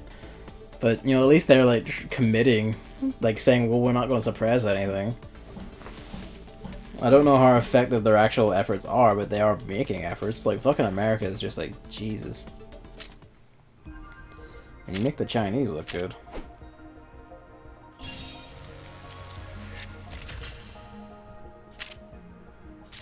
28, that'll be a 3-star or something. Yeah, I think we're basically gonna have to accept that unless we get like sweeping, like unless the Greens like basically seize Europe entirely, and then I don't know, start a revolt and seize America, like climate is probably at least part way fucked.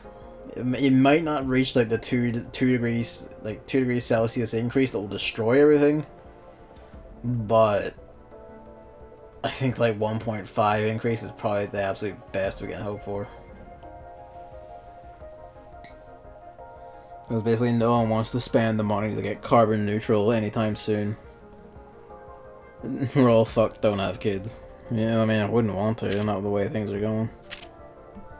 There are like smidgens of hope here and there, but it really is basically a lot. The shit's gonna get nasty before it gets any better. I mean, there are like improvements. Like it is an increasing like you know, it's just social concern.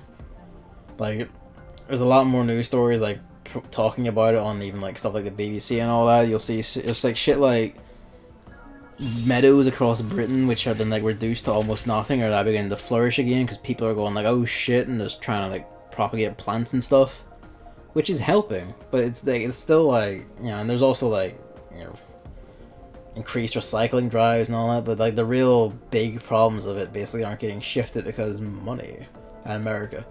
So shit's gonna get fucked, but probably the best we can hope for is it just won't get as fucked as the worst case scenario, essentially. Whoa, who are you?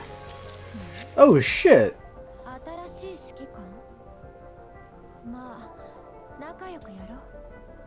Vector was one of the ones I wanted. Like she was an SMG I've been wanting for a bit. I just didn't expect to get her at all. What do you know? This is streamer lock. It exists. She's an SMG. 410. Who are you? 4 hours 10. That's a rifle. That's some form of rifle. I don't know who, but that's a rifle of some kind. Sniper.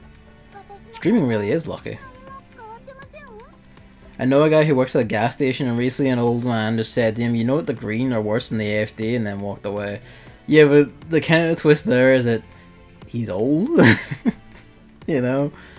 Like, increasingly, like, you know, that problem sorts itself. It just will sort itself in time. I mean, I guess if the heat gets worse, it will. Morbid, I know, but... Social concern is increasing, but I'm afraid of right-wing assholes screwing everything until they actually start getting affected by it. I mean, that's basically where America is right now. Unless you manage to, like, convince Trump that, you know, hey, because, like, basically America is, like, sucking hard because China's doing green technology and you're not, and basically just try and, like, turn nationalism against its own interests or some shit. It's like that thing, that story of, like, the doctor who fucking convinced a, like, conspiracy theory believer about, like, yeah, an anti-vaxxer, like, he convinced the anti-vaxxer that, oh yeah, all the anti-vax stuff is, like, propaganda from, like, Russians and the Chinese, and that made her just, like, immediately accept her vaccine or whatever. Because, like, she didn't want them nasty Chinese corrupting her child. Let's go have a look at Vector.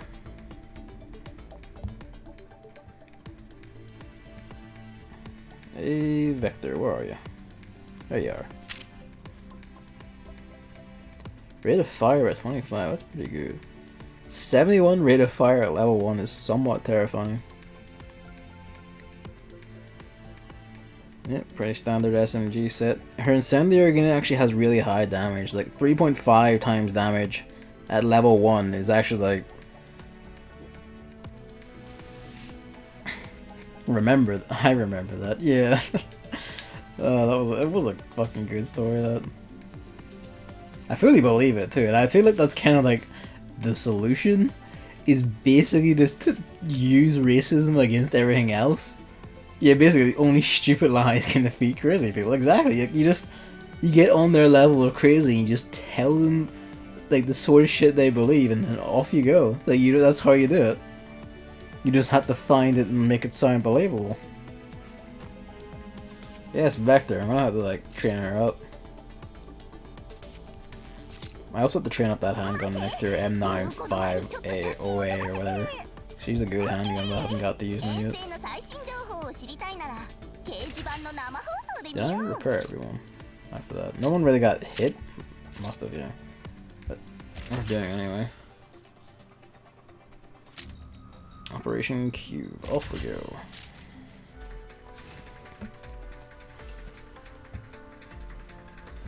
Right. Well, we captured next turn. That means she isn't currently standing on those. Well, actually, no. She could be currently standing on those. I'm an idiot. I was like misunderstood about that for a second. This means like they're encircled. If you have like, if a blank square or an enemy square is covered by like 2 of your own, it will just automatically be captured. So that you can like, with clever movement and capturing precise points, you can just like quickly seize big chunks of map. My kingdom for like advanced wars working that way if it ever comes back, so like clumps of cities can just be seized in like 2 turns instead of 6. Or like, you know, 2 turns if you manage to produce and get enough infantry out. Don't want it down there. Deploy 1, go. Just play Sammy. Victory March. Just flood the map with mechs and then just victory march onto enemy HQ. GG, no Ray. So yeah, I probably won't finish parts. I can't blame you. Like, it sounds like it's just a bit too, you know, a bit too unpolished to like tolerate. It's worth looking at for like the whole critical interest, but actually sticking with it, I think, is probably like a bit unreasonable given that. We're lucky. I managed to seize this point and we got to it.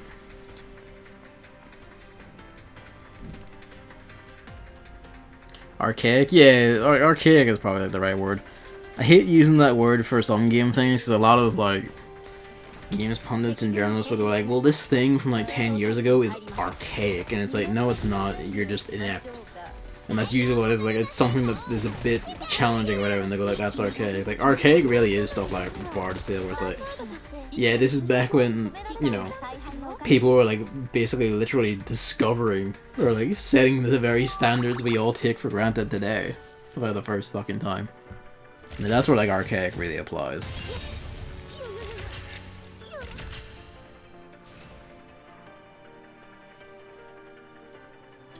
I feel like that's a slightly sturdier submachine gun up there. And look at those wee wacky things. She's moved again. The question is she up because she just like walked up in her spare time, or is she like she's down somewhere now?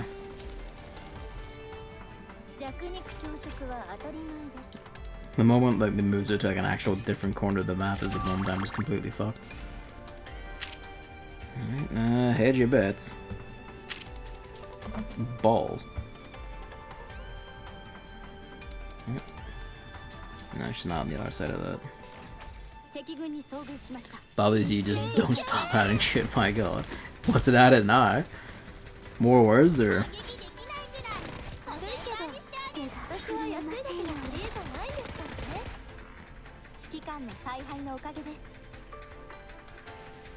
I do love Thamus's like fucking artwork. She's like, this show is like crunching brick beneath her foot. So she just like, I can just imagine her always like landing dramatically on shit, even when she absolutely doesn't need to. Deploy. I'm kissing. I think it will be better if she weathers that. Yeah, that will work better. Maybe. That's not gonna stay because it's like surrounded, but yeah. Cheeky breaky.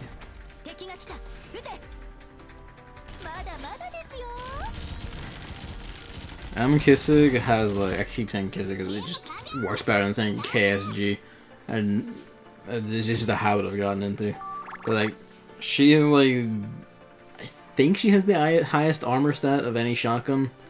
And even if she doesn't, her ability like temporarily boosts her armor by like 30-40% at the low level that it currently is.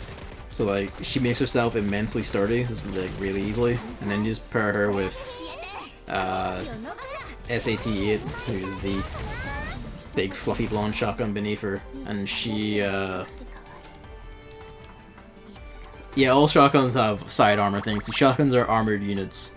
Like they're basically the big defense tanks. Like if like submachine guns are like evasion tanks, like you'll notice that like the two submachine guns here have like twice the HP of everyone else, with the exception of 416 because she has an extra body. And like so like they dodge attacks. Shotguns can't dodge, so they just have armor, so they can just walk through attacks. Basically, they take like extremely minimal damage because they just have big fucking armor plates to block shit with. I just roll credits on Judgment and God, it's so good. I also looked around at a list of the best RPGs for the first half of the 80s, and I found a game called Hack that I haven't heard of before. Hack, that's one of the big old roguelikes. I was gonna say, because I've actually heard of that. I was gonna say, isn't that like an old dungeon crawler sort of thing? It's like it's like roguelike in the sense that it really is like Rogue more than the modern ones are. It's not the one that's like it's like an asshole RPG that really likes killing the player a lot. There's several versions still being worked on. I'm probably thinking of one of those versions, man. NetHack, that's the one. Yeah, that's the fucking one. I remember, yeah, I haven't played NetHack, but I remember people talking about that a good bit. Yeah, that's the one. 'Cause that one has like, you know, you spawn in their room, you go through a dungeon, and it's like, well, you just got fucking murdered by slime. Oops. So, David, what would you say? Would you consider Judgment another Game of the Year contender in this year full of fucking Game of the Year contenders? We're probably. Hello, my son. When did you come in? Hello. The cat just came in, just flopped over. He's just rolling on his back. Hello. You want scratch? Settle. Hello, you dogs. Are you too hot? Is that it? You too warm?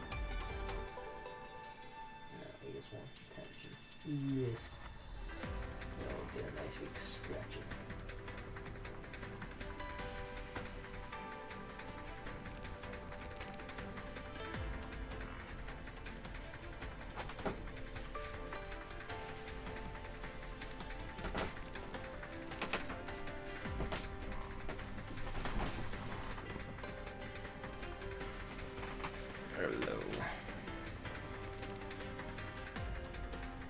What were you son? You want to go to sleep, do you? There you go. Oh. Now you want up to the window?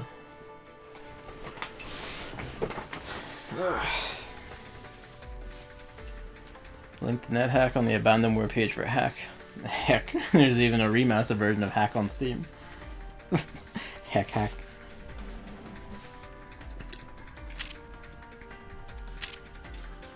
You know, that was correct. Nah, you should have activated their taunt. Sorry, but fuck it.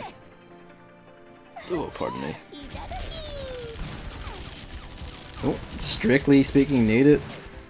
It would have just been nice to have. The downside of machine guns is they have massive reload times. And shotguns also have like very lengthy reload times. Which again isn't entirely sensible for a lot of shotguns. Shotguns also have low rates of fire, even ones that are named after automatic shotguns, because game balance, that's just how that goes. Which is a shame, because I kind of wish there were more shotguns that could just blast like fucking crazy, even if it meant like lower accuracy or whatever. Because, you know, if the shotguns were like the armor units and also just had high rates of fire, it'd just be like, well, why would you ever use anything but shotguns? Right now, Judgment might be winning my Game of the Year. The Ryuga Gotoku studio just put out such ridiculously great stuff. It's not without little flaws here and there, but I've had 65 hours of incredible fun and suspense, minus the time I spent having to semi-learn Mahjong. Listening to the Mahjong learning was art. You got there in the end, though. You seemed to pick it out well enough, at least enough to do all your shit. If I play Judgment and I enjoy it that much, I think at that point I'm gonna have to like raise the bar what I consider Game of the Year material, just to like cull some of them from like the actual contender list, because like There's like what, 6 games on my like potential game of the year list.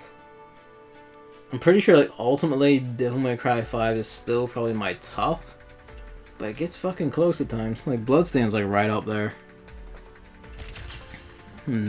Fucking like Kingdom Hearts 3, like fucking so much is up there.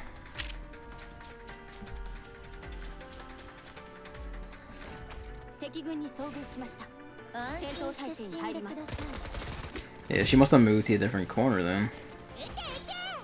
Or a bit further away from. Oh, he's squeaking. What? What's up, Leah? Hello, my son. Oh. Down and around? He's fucking. He's bobbing at me. He sees something down there and annoys him. He's fucking like licking his lips like crazy. We're getting more news on the next Yakuza game in like 78 weeks as well, which I can't wait to hear about. That's like what, Tokyo Game Show then? It's around that time. Yeah, we're probably around at the time when this one will have to redo. She's not in that corner then, where the fuck is she? I'm hoping she's not in like the bottom left corner, because that's where the fucking Metal Gear is. Am I like Echelon 4 can easily handle that? That would mean walking like both Echelon 3 and 4 along trying to find that. Which would make progress slow indeed. And you can't use support Echelons for this, that's right. You have a handgun, what do you see?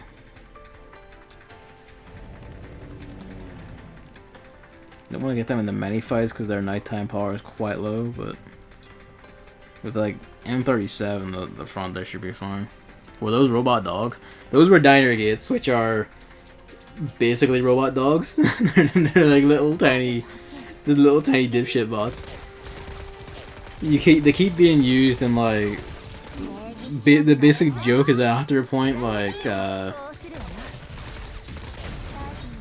your T-dolls basically apparently just start like beating like wrecked diner gates, getting them fixed and keeping them as pets at points. There's a lot of bits of furniture and character art that has just the little tiny dipshit robots just kind of sitting in corners or like walking along doing silly things in the background. So yeah, basically they are robot dogs. I would definitely try out Hack, but I probably won't play it for long. I don't feel like getting into a pure roguelike unless it's much better than I expected. I just wouldn't go. I would just be like, nah, I'm fine, I'm good.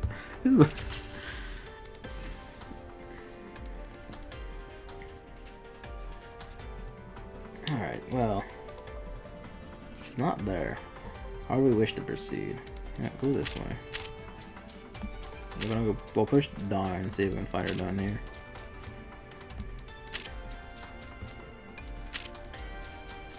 No? Solid no. She must have gone. Maybe if she's in like the other top corner then? Look at those wee dipshit things.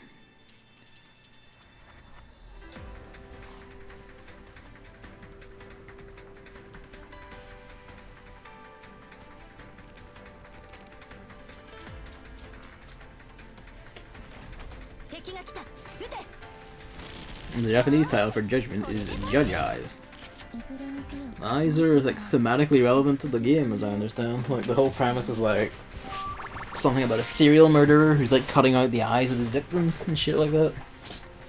The completion percentage is only 56%. Yeah, didn't spend enough time in the red light district. Judge Eyes is a cooler sounding title. It would have been nice if they kept that.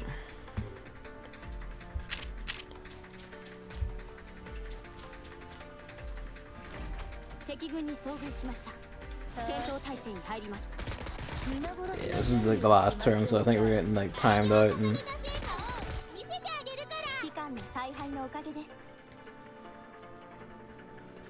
the minor nuisance, but at least it didn't cost that much in the way. How's that? That sounded like it was next door. I guess I shouldn't be surprised. I've been doing like a lot of yard work and reno work and shit in there. Yeah, that enemy commander is a fuck. Like, I cannot find her. She's gone. She's jumped somewhere. I don't know if she still starts in that corner, or she like fucking. She's like starts in a different corner now, or what the fuck. Like, I don't even know if she's moving. Is the thing. Yeah, there's the Metal Gear. Let's not stop in range of that.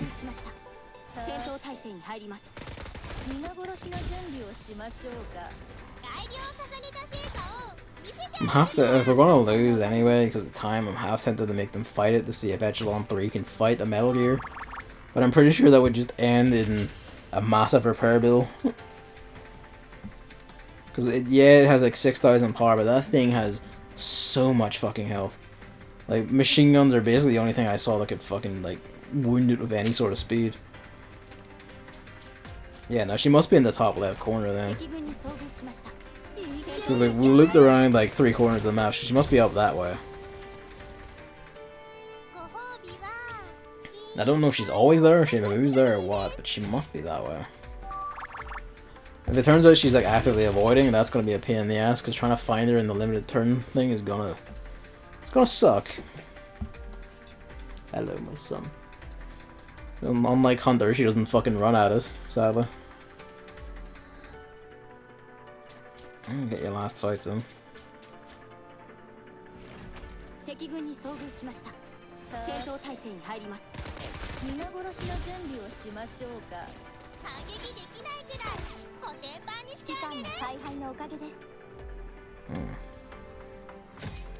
Yeah, it must be tough. It's gonna be a nuisance finder again next time. How am I enjoying Mario Maker 2? I beat the story mode there. Like, I got the castle 100%. I basically like started playing that at like 12 and played it to like 6. And for the most part, I quite enjoy it. Well, I haven't like done any of the actual like player made levels yet. I haven't made anything myself yet. But like the story mode stuff is mostly fine. It makes me interested in Mario 3D World. I kind of wish that game would get a Switch port so I could properly play it. Because while it's like reduced to like a 2D side-on view here instead of like a 3D free-roaming one, it has like a long jump and shit. And that's actually really intriguing. The catsuit is as like, you can scale walls, you have like this really fast diagonal dive and shit. Like, that stuff really interests me from like a platforming perspective, and that's like, oh shit, like you could do like really tight levels with this sort of movement. Some like most of the levels are like either fine, like, or you know, decent, fine. Some are like really good, and then there's just and then there's the new Super Mario Bros. Style, which just kind of sucks because it's just like it's a lot slower and stiffer than all the other styles. It just doesn't feel that good to play, especially when put next to like fucking Super Mario Bros. 3 and 3D World. Like it just feels really slow and next to them, and doesn't look as nice. And for some reason in Mario Maker 2, like the frame rate on the animations for like all like items and enemies and shit in the C for crap. Like in the fucking, what is it? Yeah, the new Super Mario style is like, they're all like very framey. It looks like all of them are still moving at like 30 FPS while the rest of the game is 60 now or something. Even though I'm pretty sure it's always been 60 for, at least it must have been 60 on the Switch port of like U. I don't know. I don't know if that like the port of U also looks like that. But it stands out a lot and it looks really bad, especially when 3D World is right there and that looks fine. Because they're all like full 3D models. I watched Chris play the story mode. Chris was just constantly upset because of the cat power up when playing the 3D World levels. He really hits that cat power up, and I don't understand why. The new Super Mario Bros. Enemies are sprites. So it's probably like, it probably is like a frame rate timing thing now. Yeah, their frame rate, that is it. Their frame rate is like noticeably visibly low, and that's really weird. And it was the same in Mario Maker 1 as well. I didn't know that. That's kind of disappointing though, because it's kind of like you couldn't have like patched it up, lads. You have a Switch port of that shit. Now sure that must have been like patched up to speed, unless it wasn't, in which case like, great, thanks. This shotgun, I forget her designation, but she's a Chinese shotgun, and like she has that arm shield which has like, you know, like the flag, the star from the Chinese flag. So I just see her called like Captain China online, and that just makes me laugh my ass off. So say hello to Captain China. Yeah, like the new Super Mario Bros. Style is kind of the worst. Just doesn't control as well, doesn't look as nice, and 3D World style is actually like one of my favorites because of like the cat suit, but also like your standard movement and shit feels really good. Having a long jump in a 2D Mario is just really like interesting from a level perspective. Like the glass pipe stuff is cool. I'm really fond of that. Some of the levels in like the story mode can go to hell though. The new Super Mario Bros. One, it's called like, I forget what it's called, I think it's called Get Over It. And it's like, it's basically you slide down a big tunnel, jump, like doing wall jumps the whole way while trying to keep above like this lowering, just purple death water. Except in the new Super Mario Bros. Control style, you need to like tap left when jumping out a wall. To like, you need to tap like the direction the wall's in to like actually stick against it, and if you fuck up, you just fall and die.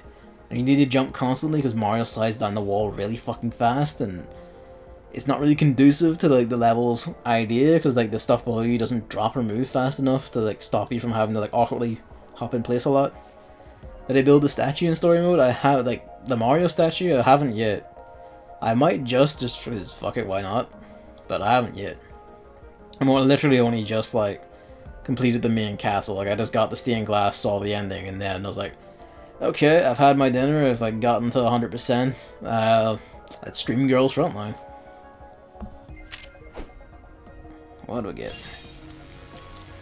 I mean, it's 4-star at least. That's good. We can use that. Yeah, fuck it. Yeah, show me this 4R10 one. Who are you? Hey, Mosin the Gun. You were asking about your Russian guns. There's, well, basically the Russian gun apart from AK-47. I have her built and she's on like the sniper squad. The sniper squad just isn't properly organized yet for use, but they're another like nighttime fighter one I need to actually like get in order. 340. Oh shit, 340 might be the ones I want, but no, it's 348, isn't it? It's 3. No, we did this already today. Then it was like 340. It's like, oh, is that it? But it's not. It's like it's 348, right? Again, this is like out of slant, so it might be 348. Yeah, that's probably just like SV or M14. Yeah, SV98. 130. Why do we even bother? Oh dear. I will say, like, I remember mentioning, like, hey, let's do like multiplayer or like side game shit on weekends, which I guess is sort of what this is as well. So I guess like Mario Maker 2, like other people's levels or just me making my own levels would be like a weekend stream every now and then. Because like I do want to make levels in it. I do want to fucking like play people's levels. Ugh. But next weekend is like the Giga Splatfest, isn't it? So I'll have to wait a wee bit. Hollow points, 3-star.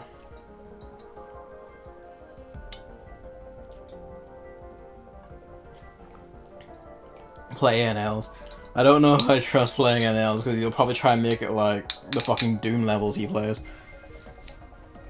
I'll probably be playing with you. Like I welcome it. Come one, come all. I mean, it's on like all. If I'm not dead from summer course, right enough. It's on like Thursday, Friday, and then both Saturday and Sunday, isn't it? It's like longer than usual, at least. So during the workday ones, I'll probably like be on streaming just like 3 hours than usual, and then just like the Saturday or whatever, just do the gig alone one. Probably be max rank, but I might as well just go for a few hours anyway. Just fit one last one in and just leave it be 218, and that's another new one. I don't know who 218 is. Everyone's a bit scratched.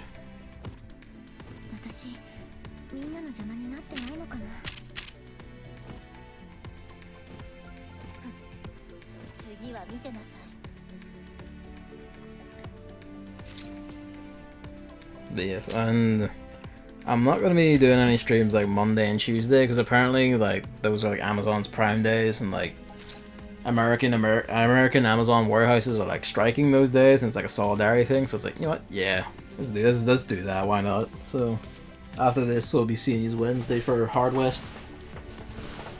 But I'm not stopping yet, by the way. That's just the plan. Just while I'm fucking about here. For tonight, we got plenty of time.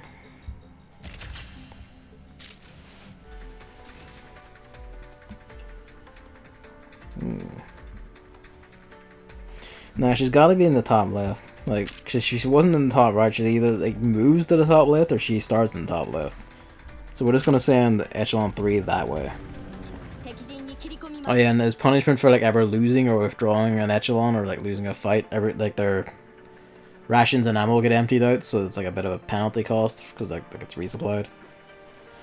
Yeah, like over 20,000, and between all the builds and these, we're fairly burning through it. I might slow down in the builds for a bit, will we? Until I get like at least through to the end of this first chunk of Operation Cube. I looked at some user reviews of Godhood on Steam, and the consensus seems to be that the game is extremely simplistic. Ugh. I wonder how anyone could be surprised by that. All games by Abbey Games are extremely simplistic. I am not familiar with them. I'm gonna guess they're another, like, simulations. Well, I guess Godhood kinda is away, doesn't it?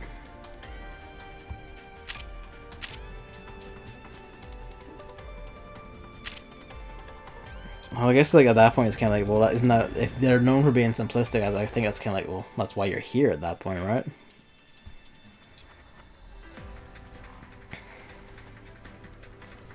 What to watch for?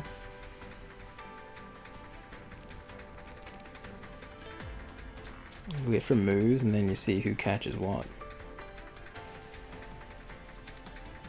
That could be in the top left near that fucking heliport. I really like Renowned Explorers though. I actually really like it. I've not heard of that either. I mean, the thing is, like, simplistic doesn't mean bad.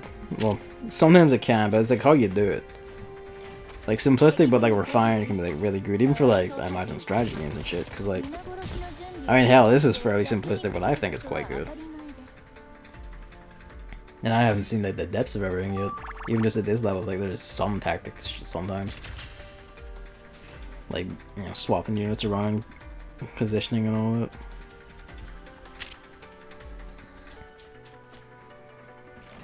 Actually, we'll stop their advance there, so that they can grab that radar post and see if that, like, basically see if the Metal Gear is like blocking a path around here, so we can like determine where we're going.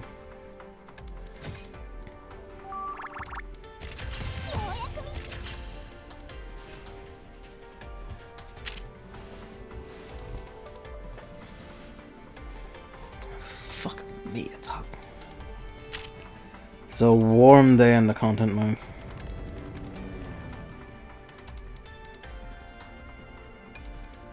No, swap them around. I don't really have a point of grabbing that radar. Oh, maybe. There's no harm to grabbing that radar post. We already know now. There's the Metal Gear. There she is. She starts in the bottom left this time. Here she comes.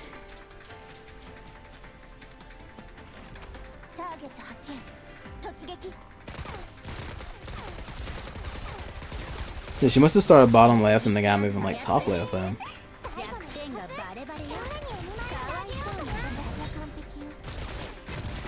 So yeah, she just flipped to the opposite side of the map from where she was before then.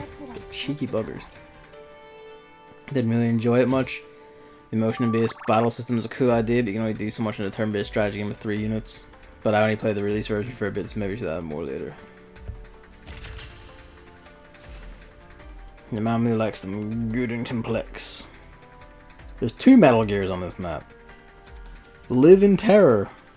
Are they both the same power? Yeah, roughly. Let's just kill her and escape this hell zone. It is still 3 characters. Ah, sure.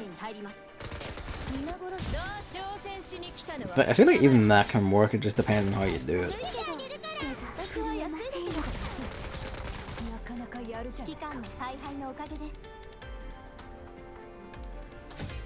Gotcha. Right, hopefully she doesn't flip to a different corner now. Because that would suck. I'm hoping she stays in that bottom corner. We're getting a lot of MGs.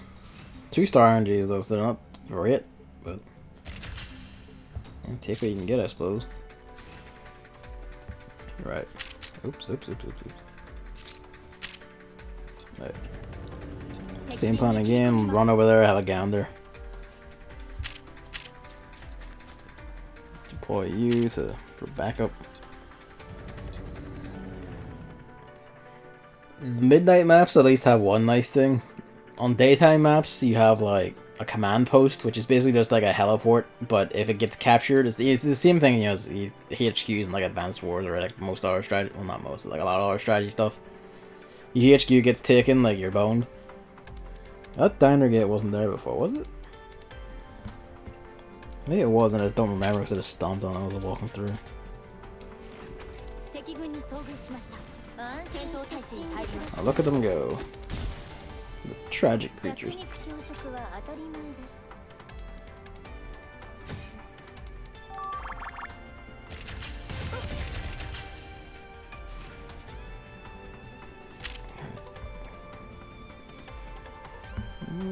Let's deploy KSG here. Move you to there. Just, yeah, fuck it, get the radar post, give us the wider vision so we can like see encroaching Metal Gears. They have like actual names, I just don't know what they are. I just call them Metal Gears because fucking look at them.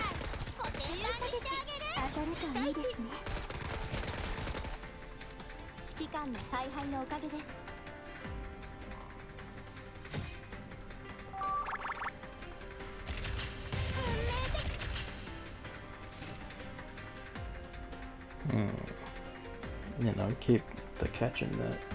Let's pop these two, and yeah, do go for that radar. Oops. Do go for that radar post. Fuck. Go for that radar post. It's the same plan as before.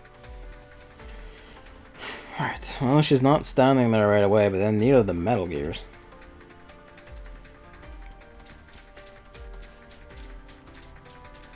Where are you?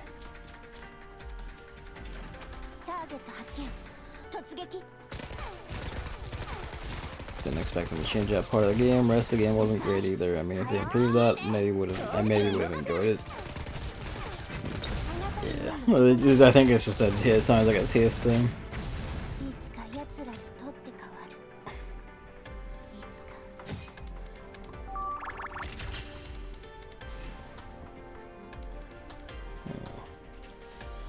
Well, this is minorly awkward. That's a lot of fucking armor units coming in.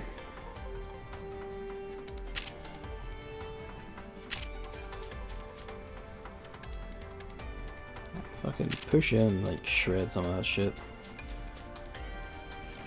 I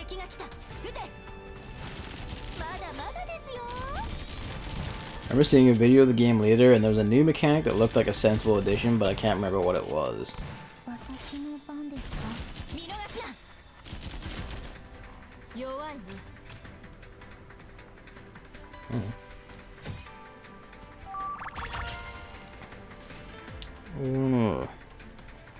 So, like, I take it that Renowned Explorers is like a strategy thing there, or a tactics thing.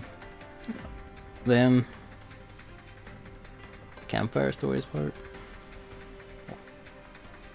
No, it could still be a tactics thing, actually. Set you down there. You fight that one, because it's pretty weak. You can shred that, and then we'll just swap them around.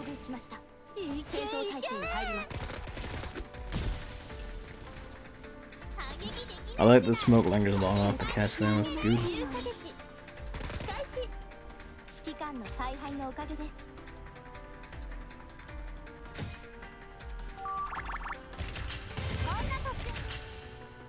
So I say Renowned Explorers is more of an adventure simulator with strategy battles sometimes. Okay. Intriguing enough. Pardon me, I'm Fucking need a gullet of water. Hang on a sec.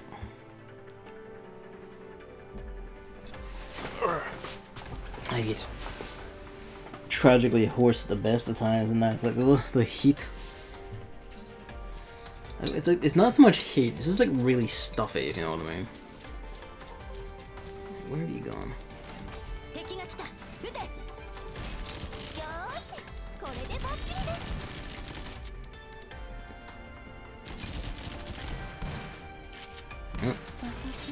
You better start firing before they wind up. There we go.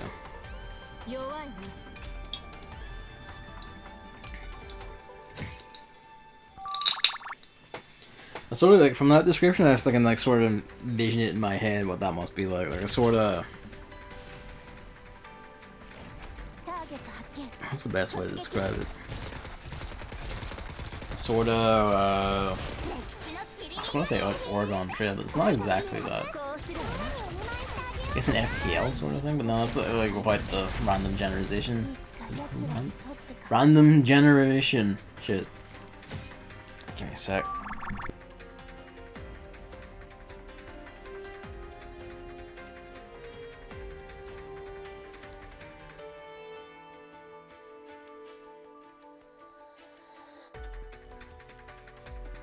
Oh, use fucking vapor mist to clear my nose. Interesting enough, another game that could be described that way came out earlier this year, Pathway. You also choose a new team of X3 explorers at the beginning of every run, so maybe it is like a... I don't want to start calling everything roguelikes, you know where that leads.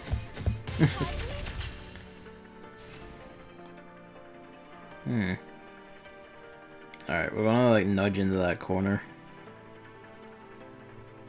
Let's see if she's there. No, but a Metal Gear is. I just saw the flying soldier that Mammy mentioned to fuck me. It's the flying guys from the end of Metal Gear Solid 3. Right enough, it is. It's the fucking floating platform gets, but without the giant, like, armor front thing they had. You can get those guys to appear earlier in the game if you, like, take out a helicopter before it can take off, and then, like, the helicopter's just replaced by those guys.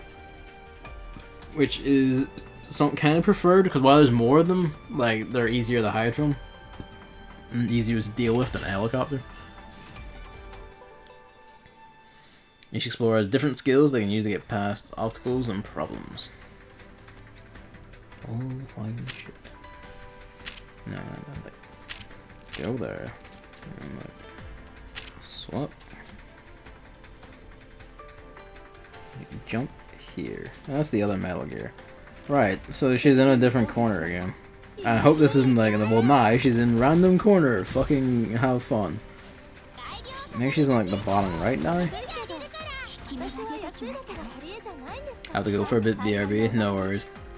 Certain character might be a naturalist and might be good at studying plants, while another might be athletic and be able to help in dangerous situations, and you build your characters as the game progresses. I mean, that seems well enough. Like, even if like the strategy battle side of it is like simplistic, that feels like that, you know, balances out well enough, if you know what I mean. We want to deploy... No, deploy H5 because they have a handgun. That might suck. Nah, that'll be fine.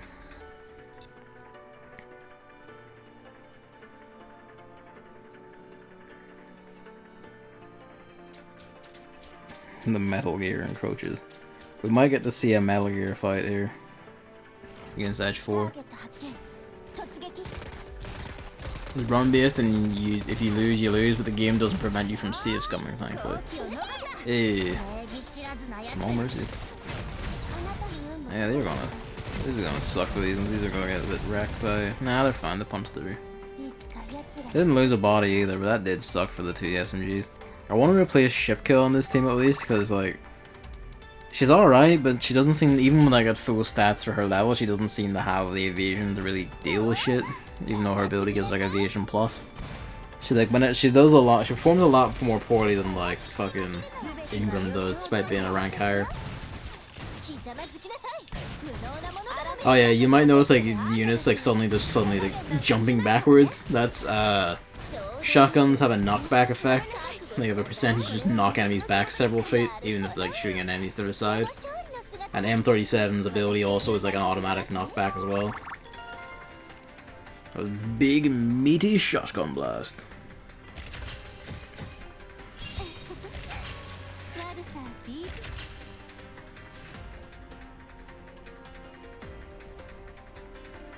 I just realized we are gonna have to have a Metal Gear fight. Because fucking no, she has a way out. H3 has a way out, they're fine. I'm pretty sure like we can be certain she's not in this fucking corner, but just run through it anyway.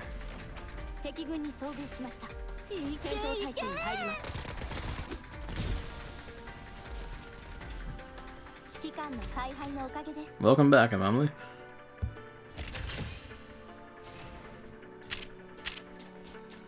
Where are you?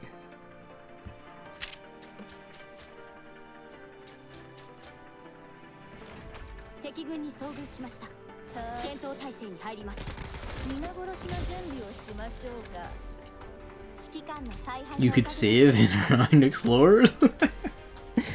A revelation strikes.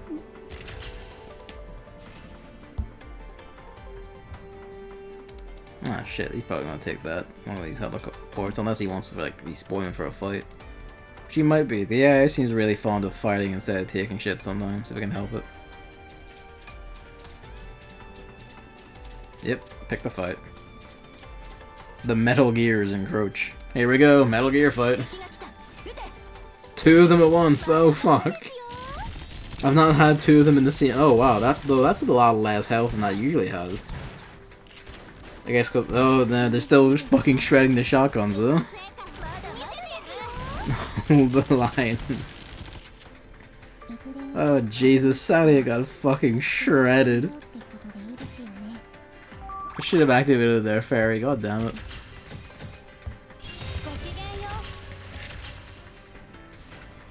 Even upgraded enough to like stand a match against those things, it still just fucking sucks.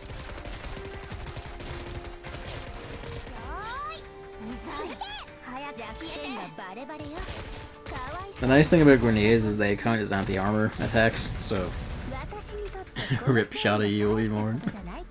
The worst part is they might have to fight the other one before this is over. I don't even think it's a might at this point. It's right fucking there. That's probably gonna walk into her if like... Oh, they should be able to take it? Maybe? If they had the ferry on, so we'll put ferry on. They should be able to tank it long enough to be able to shred one of them if there's two of them. Can you take that fight? You could take that fight.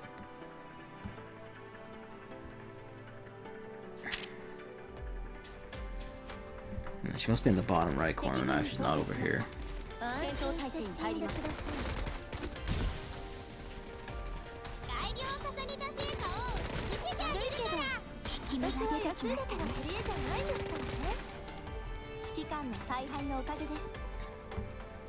Alright.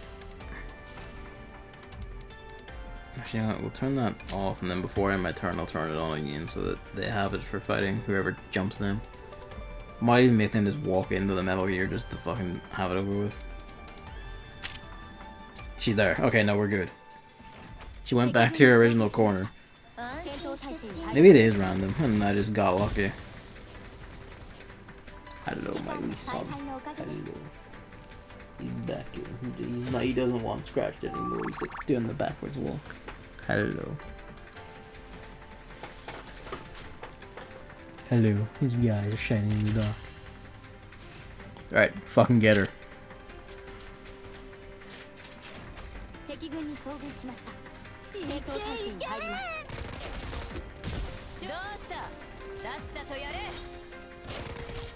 Just a fucking minced. Enemy snipers are a funny thing where like if enemy snipers actually manage to like wind up their shots and take them, they really suck because they hurt like fuck.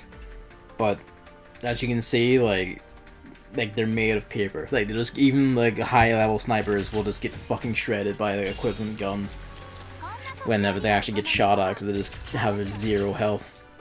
Your own snipers are actually decently like sturdier. It's just the enemy snipers are just like made of fucking paper. Although, to be fair, some snipers are just a bit wimpy.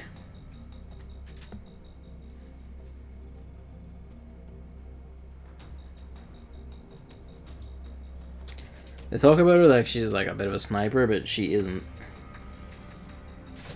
Oop, oi.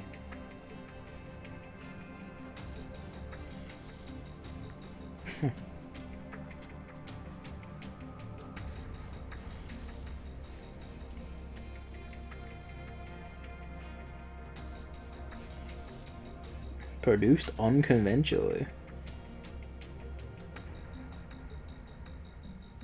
It's curious because you do, well, at least for us, we just make them the same as any other gun. You lost your home a long time ago. Guys, like, stop chatting and do your fucking jobs. Let's see.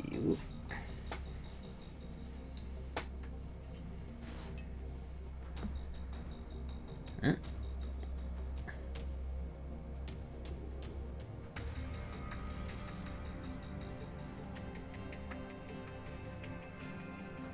Look at that horse for where?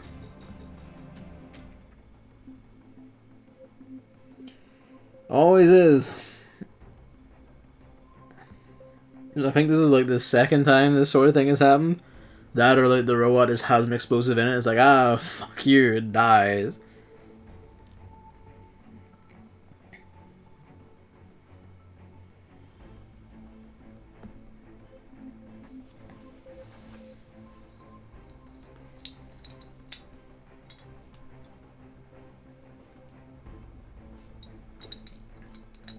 Is the white-haired girl always in these cutscenes, or does it change depending on what you do?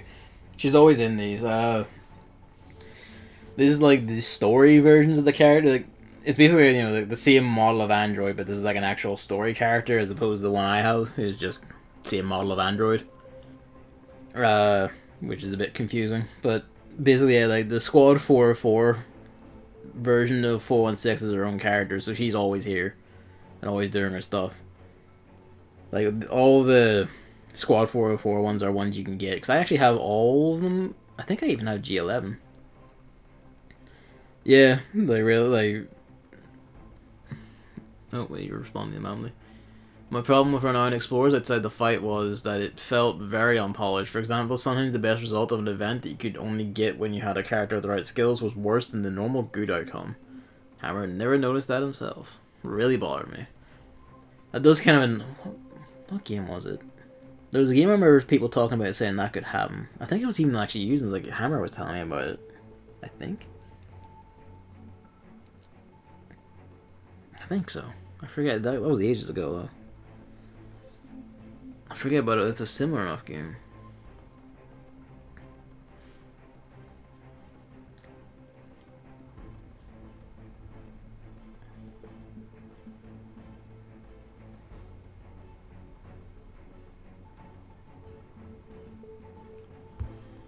What did the explosives feel?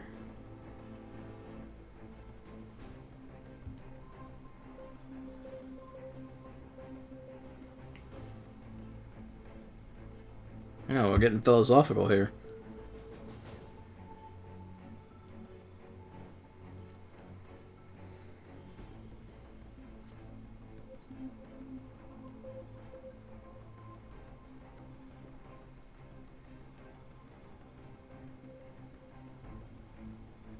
Bitter laugh.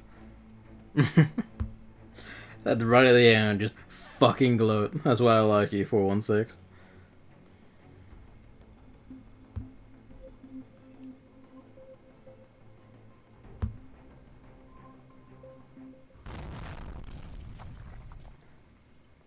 Bang. It's meant to be their command center, but this is just the default command center background. You can see, like, one of the standard echelons over there.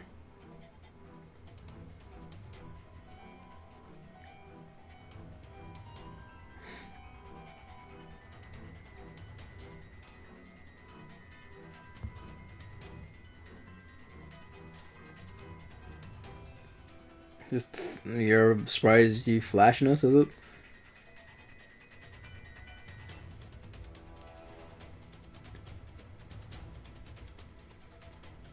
Ignoring the instabilities. So I guess it's like dissension in the ranks then? Like, Ouroboros must be like plotting against against the Asian or whatever the fuck. We've got intrigue. I haven't met any of these in the main story yet. I don't even know if they are in there.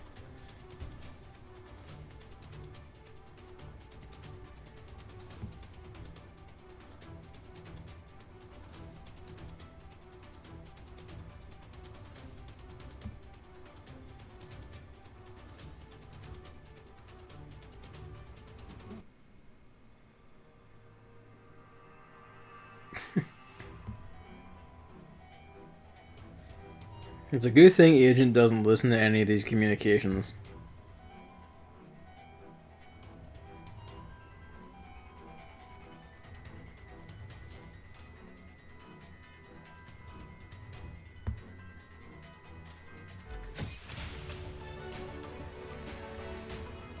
The AIs fight amongst themselves, it seems.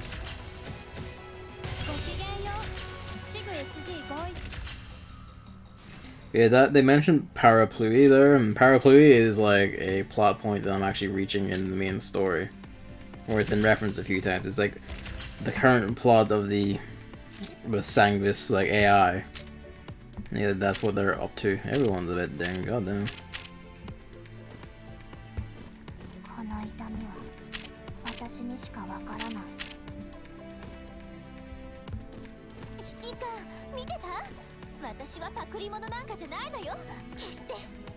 .416 is huffy about getting healed.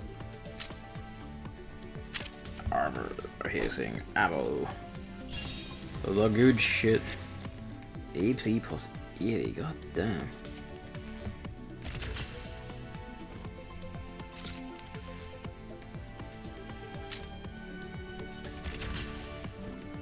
$102 repaired this fucking week. It's been a busy week. No, what was I doing in here? Let's repair everyone. I was going to check with them. Yeah, let's just ding that one. 4-star. Well, you're new.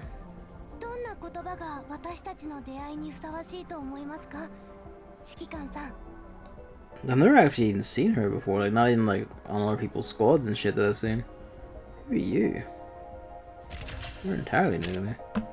That was the 248 timer, wasn't it? Let's go look gander.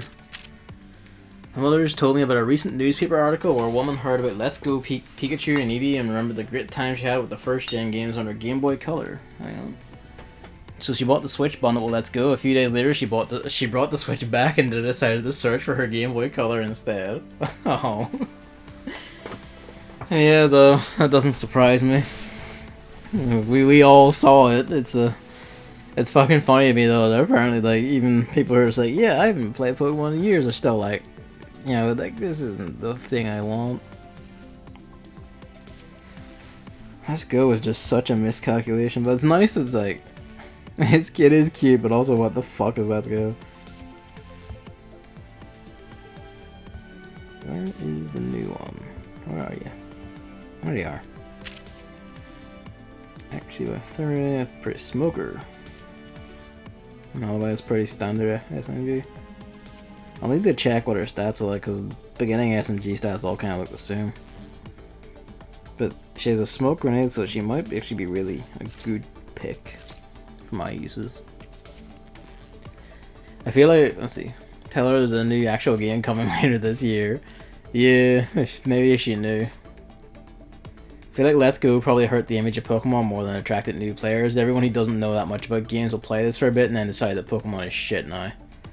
I feel like, yeah, that's the case, because, like, Masuda talked a lot about, like, simplifying it and needing to simplify it for the kiddies of the new age with their smartphones, and it's kind of like, no, you know, like, no. Like, the sort of kids who play games haven't really changed, just what they play has changed.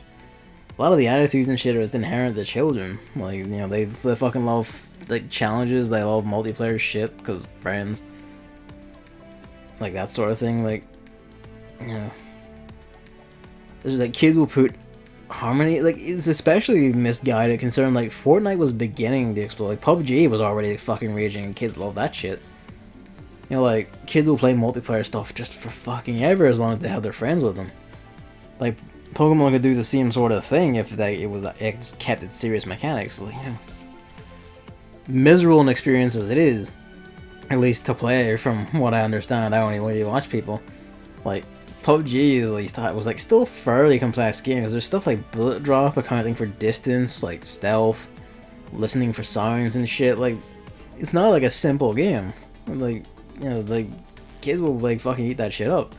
Even Fortnite has like its mechanical complexities, like building things fast and efficiently, and you know, like efficient strategies for like sweeping areas and, you know, actual skill and aiming and all that. You know, like, but just misguided entirely. It's a bit of a shame. Hello, who are you? 5.7 handgun. PSG-1. Hey, I remember that from Metal Gear. ARX 160. There's a bunch of brand new limited drops here. And there's the one we want. Oh, because of the limited drops, that means that I have to run this mission dozens of times to have a chance of fucking one of them. 5-star handgun, though. That is tempting.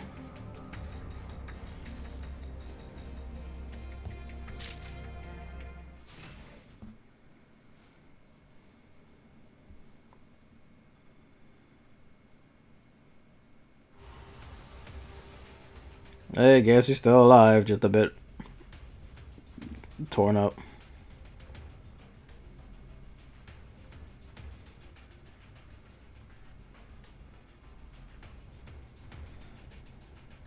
I haven't known Up 9 that long, but I'm getting the feeling that she's fucking acting like just really, really hard right now. Most kids in Germany in my generation grew up with strategy games. Like, all like, man, when I was a kid, like everyone was playing like fucking Pokemon. You know, like they were like everyone was playing like Pokemon, like this. You know, to be Gen 1 Pokemon, so it's like still simplistic RPG, but they're fucking playing it. Playing Gen 2 Pokemon, like kids are playing stuff like Zelda and everything, you know, like then Crash Bandicoot, and even like, well, at least I played Resident Evil, it's because my brothers got it, and I was like playing like Final Fantasies and all, like, you know, like, it's fine, you know, like it feels like this really underestimated like the sort of audience he really had, or like what modern kids were like, and just it's just like, man, you fucked it. It really is this like the simple thing to say of it.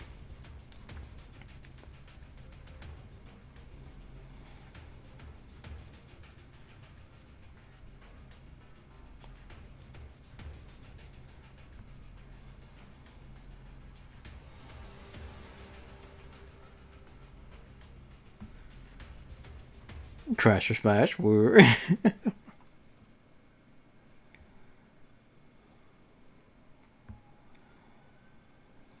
Surprise. Oh, that does mean they dumped a Num 9 body. Radioactive worms and slum rats.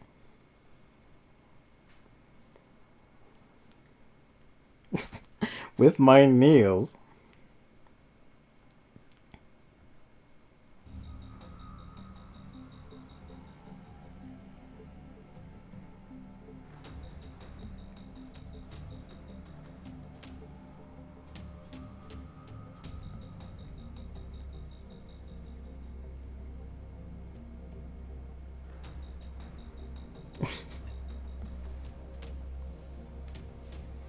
They're not even marked. The explosion, like the rig explosion plan, never fucking works.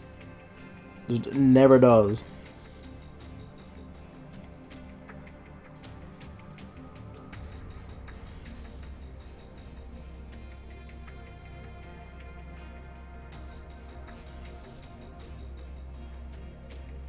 Just have faith in 45, the one person here with a fucking brain, apparently.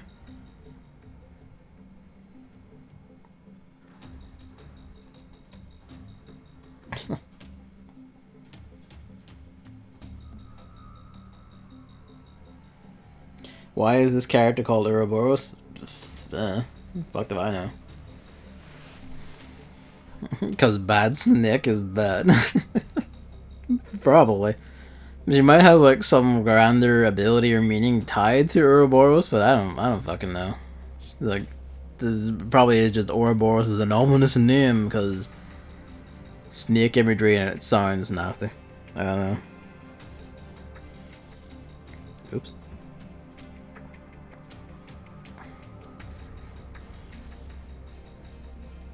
Damn.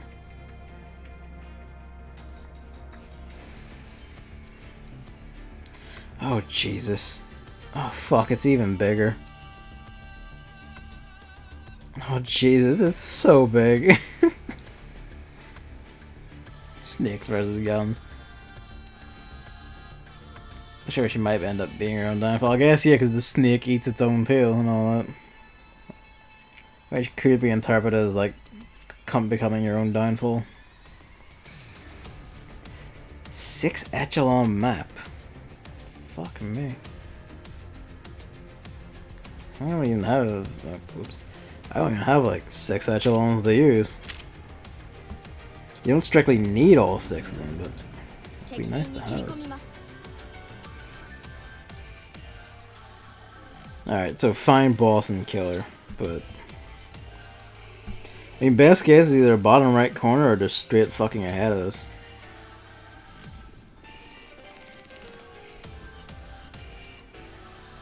Yeah, it's time to spread out. We basically have to use everyone here. Yep, there's one already. We might have to rearrange like the squads and like swap one of the machine guns for a fucking handgun for H4 just so they also have like vision around them so we can see shit. We got 7 turns, which is a lot for a night. Oh, off it fucks. And a different one walks in. Alright, fine. These are all enemy like captures. Like that's all. There's enemies on every one of those spots that just got captured.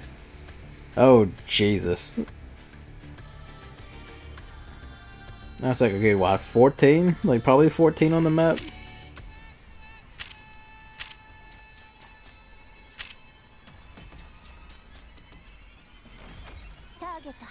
Handguns are basically scouts. Yeah, handguns are like support units in general. They have the best buffs. A lot of their abilities, they don't tend to have like, very few of them have like direct damage, like special abilities. Like most of the time they're just buffs or like squad buffs or team buffs or whatever. Handguns provide vision, like around squares of vision in nighttime missions, and also, unlike every other unit, like in squad, when you're setting up a squad, like position matters because each gun has like a different squares around it that it affects, and if another gun of the right type is standing in that square, it gets a buff.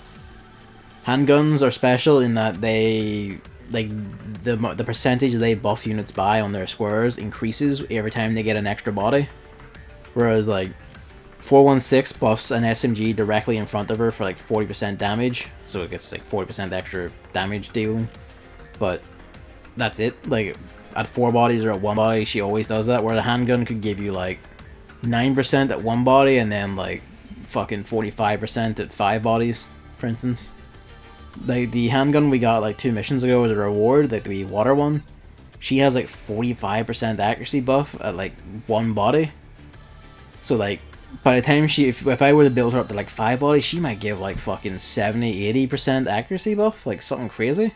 Cause he already starts like stupid high. Like the game is like fairly complex. I guess I might, like, after this one, win or lose, I'll probably like go into formation or like explain shit a bit better, just so you have a better idea what's going on. But because like the units all have different roles and capabilities and all that, and all works out pretty well. I quite like it. Nothing overly complex, but just enough to like really matter. And there's what I was talking about. We're gonna seize that radar without even actually touching it. I'm gonna rush ahead to that heliport to seize that. Well, that git's still there. There it is. I'm like, get you 2 steps ahead. Fucker. The question marks are just like random event tiles, and they can just be anything, but are usually just, well, you just lost that bit of resource.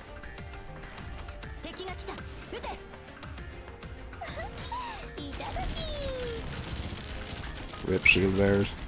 Oh shit, they're new. Enemy machine gunners. Oh, they don't have armor piercing rounds at least. Fuck me, look at them. They're fucking weird looking. I guess like I should have expected like that was a unit type that existed, but fuck me, they're new. Or new to me at least. Nothing, not a problem so far, but the moment they start having like armor piercing ability, that's when like that's when this shit begins.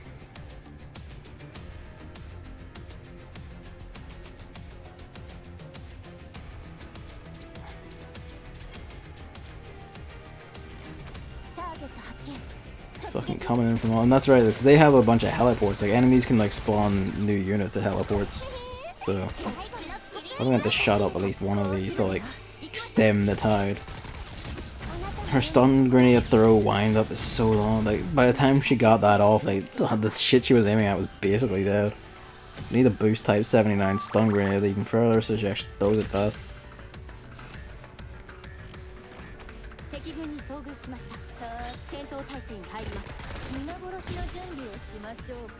And the snipers, which just get torn to shreds. I'm kind of fearful because like, I'm wondering if we're going to run into enemy shotgunners now, because I haven't seen any of those yet. So if like we're on machine guns now, like shotguns can't be far behind. Even the shield bearers are just like handgun units that just have like a shield held up. There's the handgun with a bayonet. A bayonet. Please send help. I want to activate like theory of fortification sometime soon, please. This is a lot of units.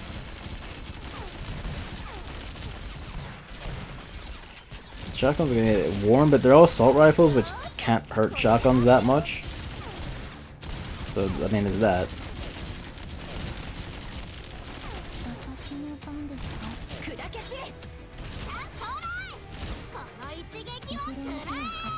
Small question, are the extra bodies supposed to be extension of the same individual or different ones? They're extension of the same individual. It's basically because, you know, it's basically the android's AI just extends and like links to other bodies and just controls all of them at once, basically. There's actually, like, whenever updates are installed, there's little, like, comics that, or like, we joke for comics that also explain concepts. And one of them is basically like a shotgun going like, can I get a burger? And it's basically explained like shotguns like eat lots of rations because they're big chunky units. So, and it's like, it's just like, yeah, you can have one, and then it's just like, the shotgun brings in like all 5 bodies and it's like, fuck yeah, eat all the burgers. And shit like that. And then the punchline is just like, shotguns use a lot of rations, so be careful about deploying them thoughtlessly.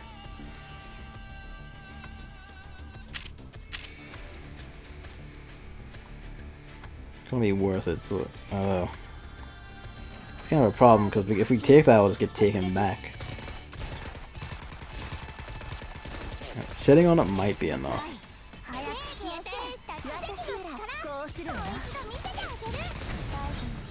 At least for now. I'm sure they like inched in when we took him to one and just inched around instead, but oh well.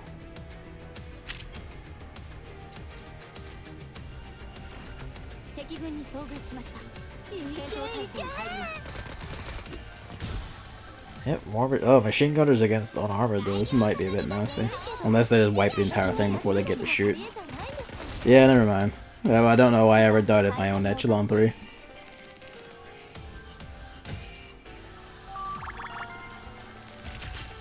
This music's pretty good. The fucking like robot voice singing, so like a bit near automata. We got our shotgun echelon up there blocking shit, so that's fine. Like they're basically blocking off that entrance point to the side, so we just have to be careful. That's gonna be a problem. We flying shits are like high evasion units, and at nighttime they're fucking like. During the daytime, these things just get fucking shredded because they're basically nothing. At nighttime, they're fucking nightmares to hit. And I've had like an echelon lose to them just because it got worn down to shit. Why'd you throw the stun grenade at that? You can't pick who they target, but the fact that she targeted that is just like, why'd you do it? Type 79.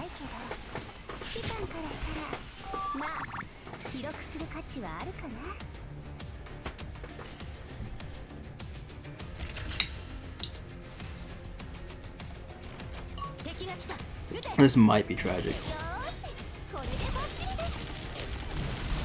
No, it probably is gonna suck. The snipers will still hit hard even if that armor appears. Well, they're only doing 1 damage a bump. Never mind. We'll just have to hope they. Yeah, nah, this does suck a bit.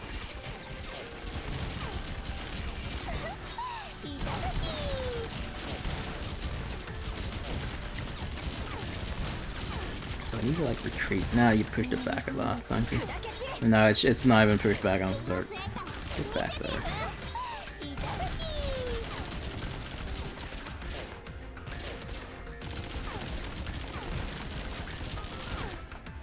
It went better than I expected. Again, that was like one of the ways I got like rinsed.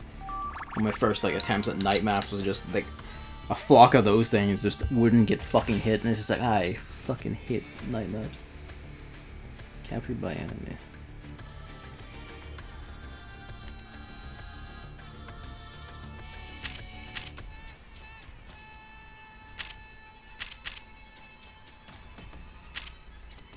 Stop and take that.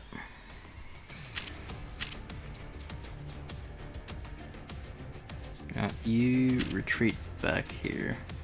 Nothing can get her this turn, and I'll just make her resupply next and step back out. Since I think we're about to lose a heliport, so I might as well seize this one to keep the balance. The more heliports you have, the more action points you have per turn. That and like the more. No, they didn't take it. The AI is a weird thing. Oh, wait, someone else took it though. That's why. Okay, so someone we didn't see took it. Back here. Resupply. Step back.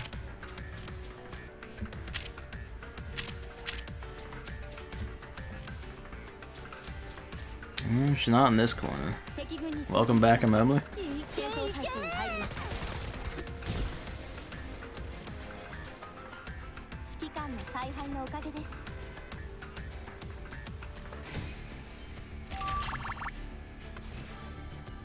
Oh, we're doing okay. Yeah, nah. You know what I'm actually going to do? I'm going to end the mission early. We'll do it. We'll run again. I'm gonna like fix up anyone ding. Run it again, and then we'll like push down into like the bottom left corner this time. Also, can we talk about how legit this music is? It is really good. Like, that's some proper ass music. The fucking like vaguely robotic singing and all in the background. It's like, oh shit. Like, this is boss fight music. We'll ding you. 310. Probably no one of importance.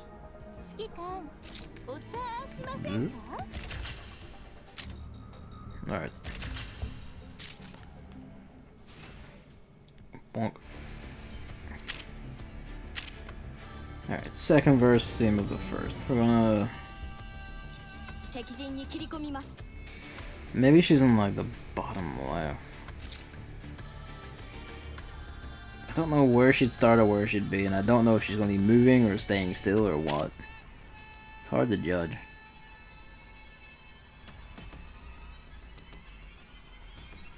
I'll send you this way this time.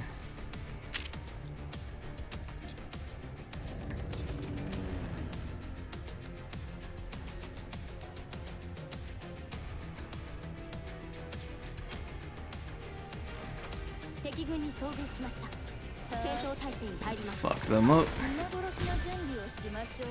This is like a 3-way one, that's right. It won't be a problem for this group, but again, that is a slightly concerning amount of units. I'm not even on higher level missions with more shit. I've not quite seen like 3 waves of shit. I think you only haven't seen like 3 waves of shit, even if it's weak, is like boss waves, like boss squads. If she's not down here, then either she's in top right or she's random or she just fucking starts somewhere and wanders, in which case, oh Jesus.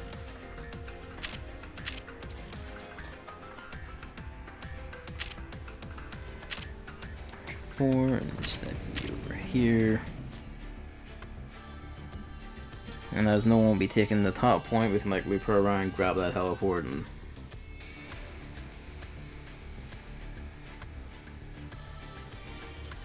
no. Nope, never mind then. Fuck me.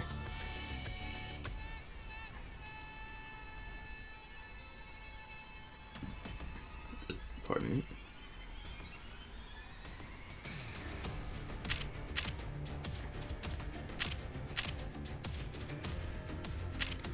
I don't want to do this. I'm just gonna go with scouting. So fuck it, we'll push in. We'll do this as a scouting run. Enemy ambush, and we're also standing on an enemy tile. That's not great. There's no how like heliport for them to steal. I'm just gonna have to like try and sneak them back without getting into any fights. It really is some like automatic like style music. The fucking like voice and all. I think that just ate the enemy unit that was there as well. That's nice, always.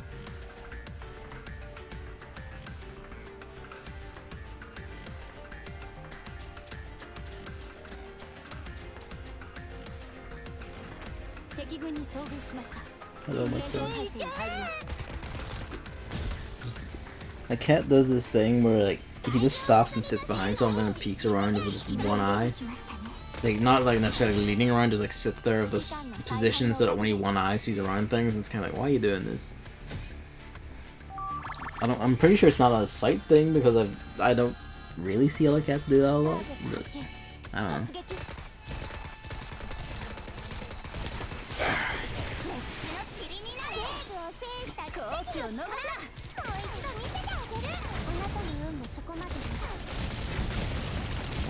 Oh, to be fair, machine gunners for enemies suck just as much. So when we were talking about potential Game of the Year contenders, I was distracted by typing about Hack. I think I haven't played a single game that came out this year, but if it's about the best game I played this year, probably Zelda Link's Awakening DX, followed by Metal Gear Solid, followed by Riddick Escape from Butcher Bay. That's a fine lineup. I think I would even like actually agree with that, because like Link's Awakening I'd say is like a tighter game than like OG Metal Gear Solid is mechanically. Although at the same time, my personal preference for like Metal Gear story and performances probably win that out. Actually, yeah, no, I think I would put Metal Gear Solid over Link's Awakening myself. I want to think about it. While like Link's Awakening, it plays a lot better. I just adore Metal Gear's story that much and performances. Oh no, the Link's Awakening remake isn't out. Like that's not out yet. That's like fucking block RVs.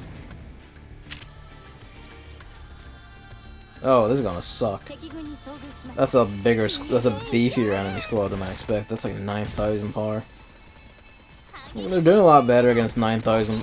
It's only armored gits as well. The men, not the or the cannons. Now it might really suck. No, fuck me. They pulled it off. I got really nervous about that for a second there. My mom said DX. Yeah, Link's Awakening remake is like September 20th, I think. It's in the Hell month. It's one of those. I think it's by itself. Like,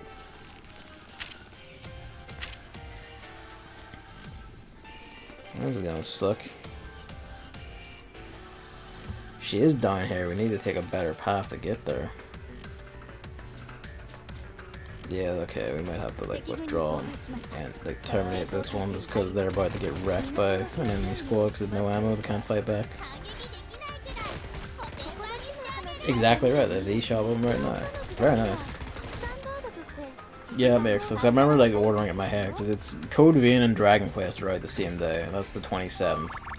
Daemon X Machina is the 13th. It's the 6th. No, maybe that's the 6th. And someone is the 13th. Who's 13th? I forget. Oh, I don't know. I'll need to look again. Yeah, no. Well, tank that. Should have went down the middle and spread out that way. She is a bitch to find.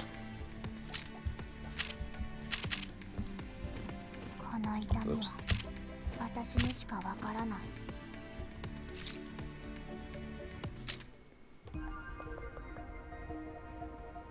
Alright, we'll cool it on building shit for now. At least I got a Vector. She was one of the ones I wanted. Like, her WA 2000 Contender, who is the rarest handgun in the game. I haven't tried aiming for handguns, and it's like, I don't think I should bother. Set it now to go into my wish list and cut a bunch of games from them. I need to do that. Like, both to cull them and also because, like, I think I got, like, messengers on my Switch one. It's like, well, I don't need that because I just bought it on Steam. I need to, like, check and make sure, like, some things I got elsewhere, like, cut from it. Too many games, man. There really is. There's way too many fucking games this year. And, like, really good ones, too. Not just, like, ones I'm interested in just because, like, just genuinely really good ones. Shit's fucking nuts. I said that, but... Huh? Handguns are cheap to make. The thing about handguns is that 130 in every category is like the highest you can go to make handguns. Like, you go above this, you just don't have handguns anymore. They're just getting like ruled out. And this is part of what makes Contender like the rarest fucking handgun. She has a timer of 1 hour and 2 minutes. So if we see that, we're fucking quids in. And I want her because she has just god tier stats, and also because she is a special unit. She is the only non-machine gun, non-rifle gun in the entire game who can equip armor-piercing rounds. And that makes her, like, unique and also incredibly powerful. That makes her, like, a fucking must-have for night squads, because she's a handgun who has armor-piercing rounds and can just do damage. But, again, rarest one in the game, because she just has a lower drop rate than others in general, and also the handgun field is crowded with really common units. I only have one wishlist with 3 games on Steam that I only made for the Grand Prix thing. Fair enough. I have a Steam wishlist of a few things, mostly like shmups and shit, that I need to get around to. For on Steam, I mainly use my wishlist basically just as like a bookmark system more than like I really want this. This is like a remember this, put it on the wishlist so you remember it exists. Because, like, sometimes, like, you want to tuck this away for later to consider, and it's like, well, nowhere else to put it. I have 3 unreleased games on my Steam wishlist. I mean, that's also a good way to do it. It's like that way you keep track of when it releases, right? Because it should email you about that. 20 minutes. That's like a 2-star little baby handgun. Rip. Puppy, you are right. 28. This is the handgun building experience. You just keep like putting them in, you get like all these. Occasionally you get like a 40 or a 50. And if you're fucking lucky, you get like a 55 or a 1R. And that's like, oh, now we're getting into the good handguns. And if you're unlucky, you get a 1R 10 timer, and that's IDW. And IDW is like, she's one of 2 guns on a 110 timer, but she appears every fucking time. Doesn't matter what, she just always appears. It's a special kind of hell. Oh, pardon me. I have 4 early access ones and waiting to get closer to release, and like 3 actually out now. I think I have like 20, 25 games on my wish list, maybe 30. I forget. No, it wouldn't be 30, it'd be like 20. Close to 20. You know what? Fuck it, I don't need Devolver bootleg, out it goes. Making the difficult decisions. I should probably go. No, because with my Steam one, I'm not gonna call. Cause it's just, again, I'm just like, you know, remember this for way down the line. It doesn't matter when. The ones on Steam wishlist aren't really priorities, just because of the nature of Steam and sale and all that. The Switch one is a bit more. Like, I should check and call that for priorities.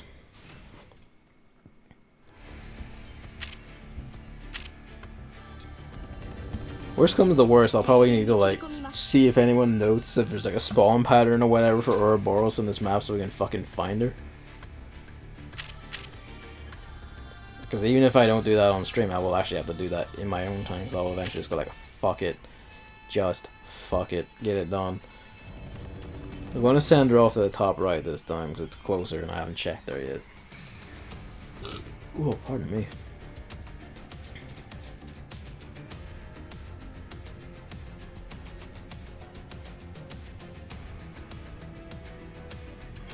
That's a ton of shit.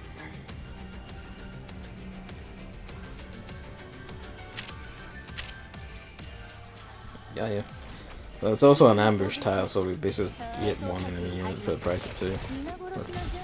Or all the way around, whatever.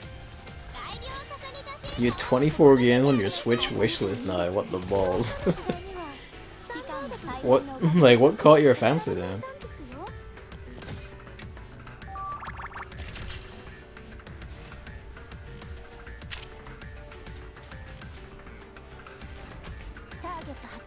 Three games are Subnautica, Below Zero, Monster Hunter World, and a game I can't remember anymore. Since I don't use Steam, I usually purge Steam exclusive games from my mind. Fair enough. Get that stun grenade out. Throw it at the fucking assault waves. There you go. That bought a decent amount of time. Although, we're struggling to kill these things before they get shredded.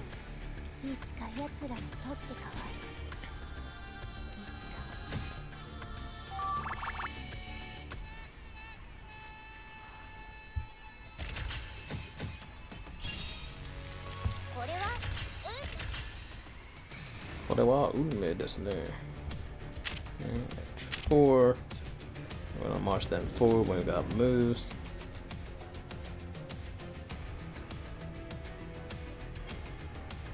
So since something's probably walking into that question mark to get there. I need to get around to like Subnautica.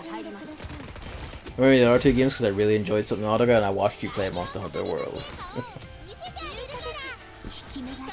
When I get it on PC, you can join me whenever. A lot of my Switch lists are big games, including unreleased ones. Ah, okay. Fair enough. That would explain that actually a good bit.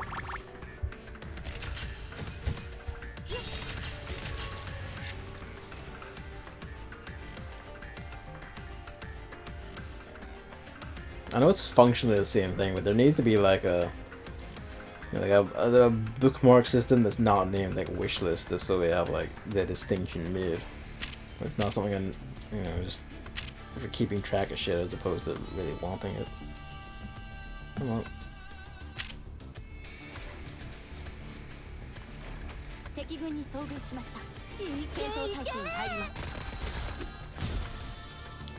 Fucking mince. And the smoke cloud lasted long enough to catch them, not that it really matters.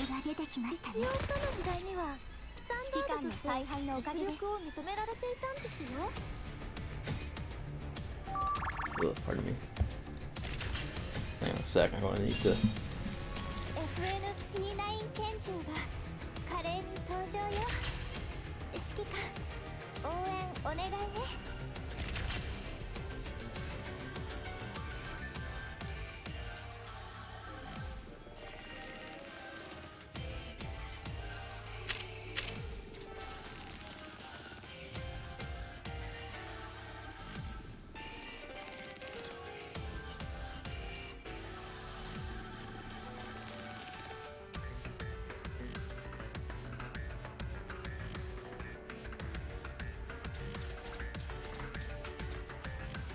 Oh Jesus! Did you say that? That's a 10,000 battle power Metal Gear fucking enemy squad just walked into the shotgun. Oh Jesus! Where the fuck did that come from? We didn't see that last time we were pushing down there. How much cycling is going on in the units in this fucking map? Oh, this is gonna suck. Oh, this is really gonna suck. This bit's fine, these things are just fucking wasters. 2 of them. Yeah, that's a lot of health. Why didn't Theory of Fortification activate on MKSG? Oh Jesus, why did that not work? They're in the same column. Yeah, she's retreating entirely. Off she goes.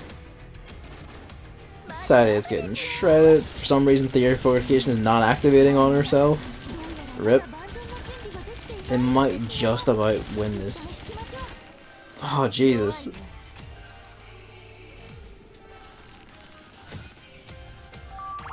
I mean, there's an automatic retreat thing that kicks in when they're down to like low health in their last body, so no one got knocked out completely. But Jesus. That fucking sucked. Where the hell did that come from?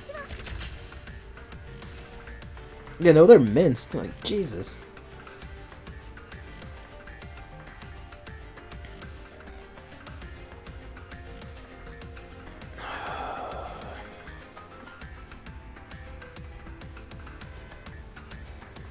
Alright, well, shit. I might just re-roll a mission again.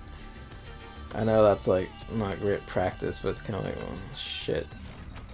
I am gonna like look up and see where the fuck she spawns, or like how, at least how she works, because if it's like she was like random or whatever, that's gonna suck major dick. Everyone get patched the fuck up.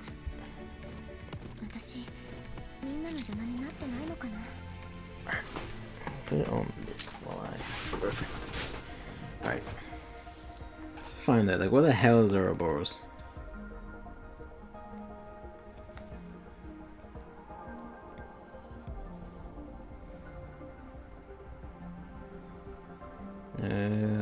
Apparition.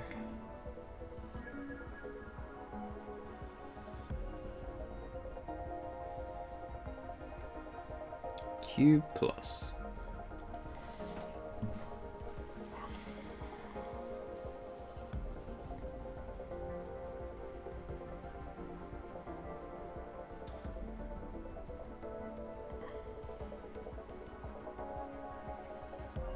Update mechanics for E14 boss Ouroboros.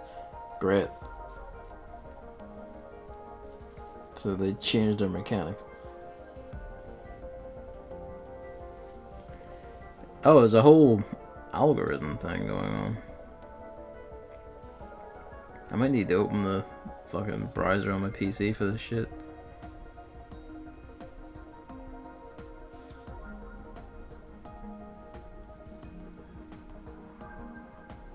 Okay. Alright, so judging by this, she has 6 possible spawn points, so that's great. Let's see. Despite Ouroboros being seemingly elusive, we can determine where she is by checking whether certain points are occupied by enemies at the beginning of turn 2. She only spawns at the 5 points marked in yellow and can only make 1 move per turn, but mobs can also spawn on 2, 4, and 5. Oh boy. Yeah, no, I'm gonna bump this page over to my fucking PC. Give me a sec.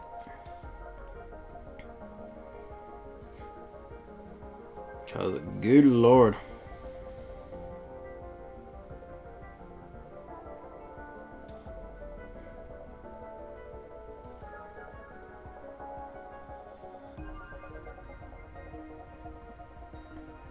Alright. Bing bong. Done. Right. Give me mice. Oh, Jesus.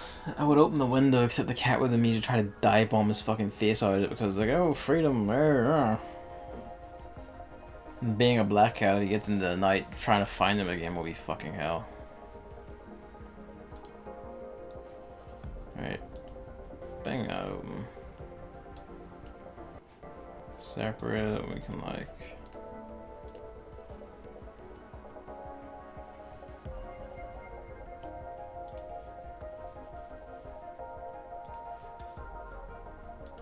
That.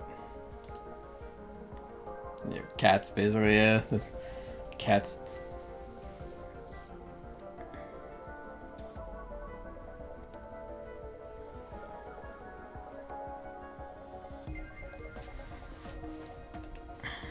Okay, so we got...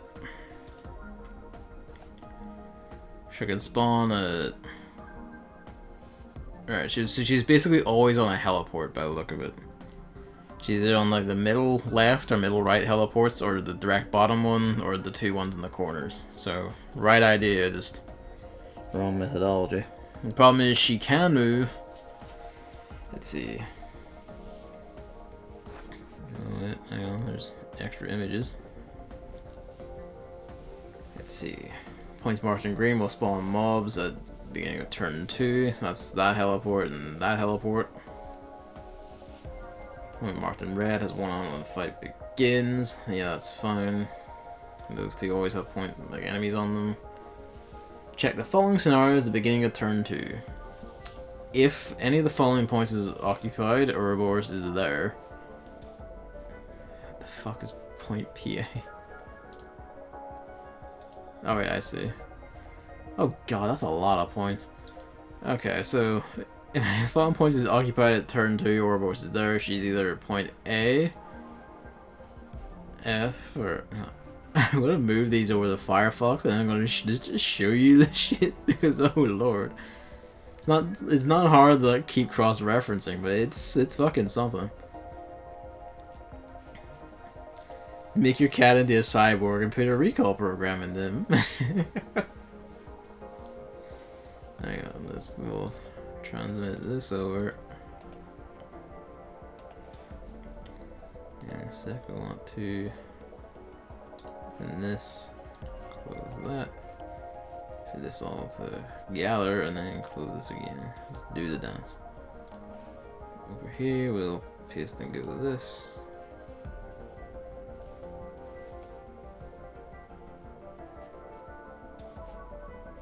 And OBS, it's just like...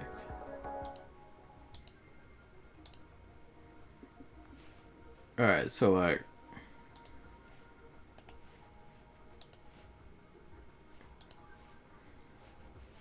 If you cross-reference the diagram against the instructions, it's like...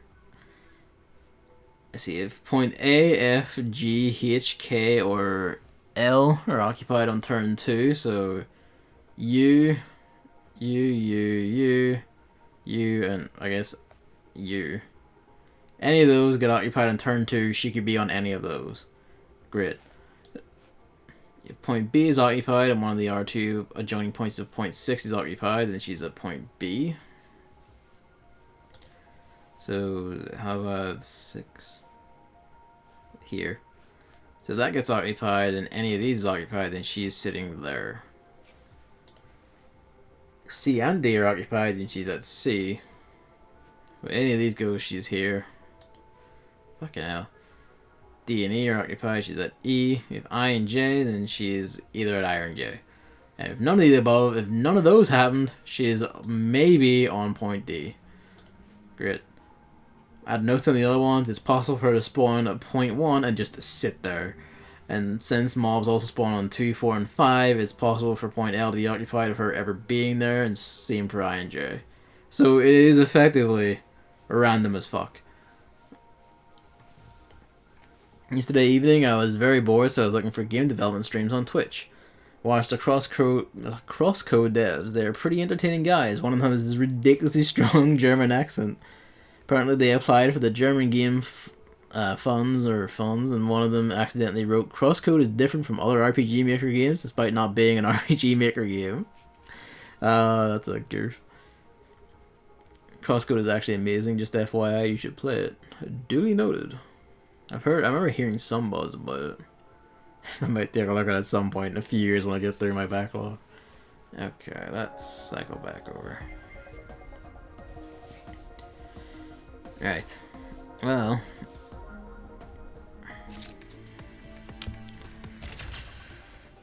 let's just fucking try and follow this and see if we can find her then. We need to do this like 5 fucking times. Okay.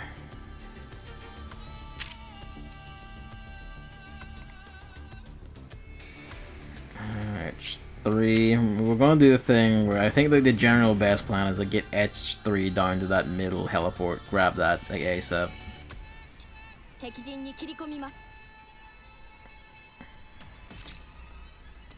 So set off, deploy H1 behind.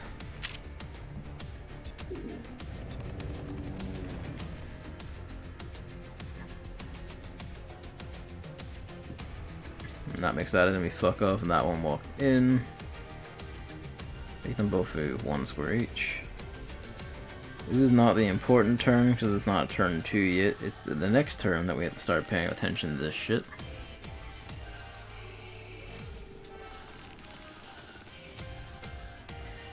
Okay.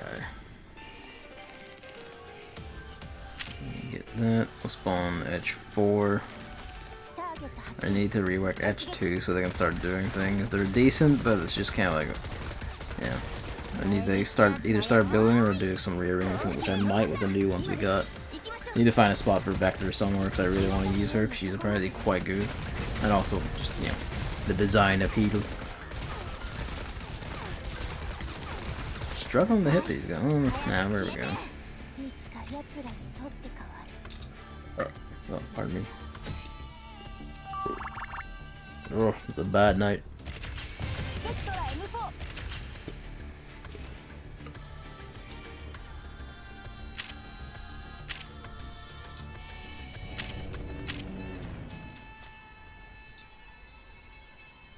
Alright, here we go.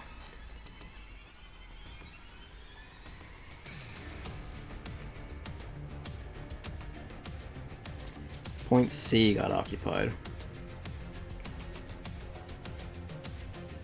So did like every other fucking point. Point C got occupied by like capture, like, you know, loop around. So she's either on B or C, I think. I think.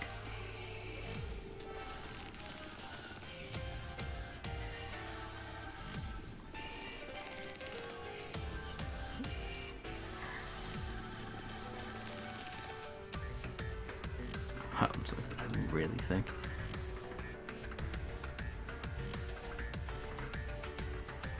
Oh wait, I think I misread this. Beginning of second round. Rip. Fuck it, we'll just... Alright, okay, improvise. Fuck it. Go for it.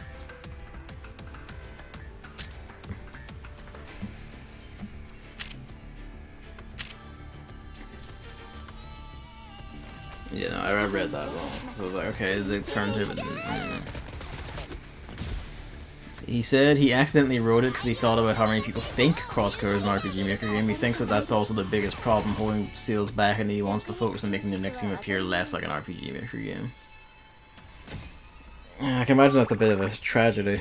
So like, that's a bit of a tragic problem. Like, people don't give RPG Maker games like any real respect when they, you know, they're not bad. It's like, they're not bad. Like, they'd be quite good, like really good shit. But because like it's a demo engine, people it's the same sort of thing with Unity. Why the fuck does crosscode look like RPG Maker? I mean, it's not so much that it has to, like, how does it really look like it versus how do people think it looks like that, and the answer really is just probably indie RPG, and most people then just go, RPG Maker, I don't want to play it.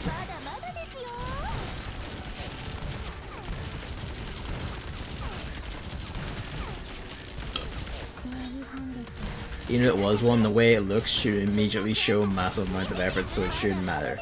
You're right, it fucking shouldn't, but people are gonna be fucking twats about these things.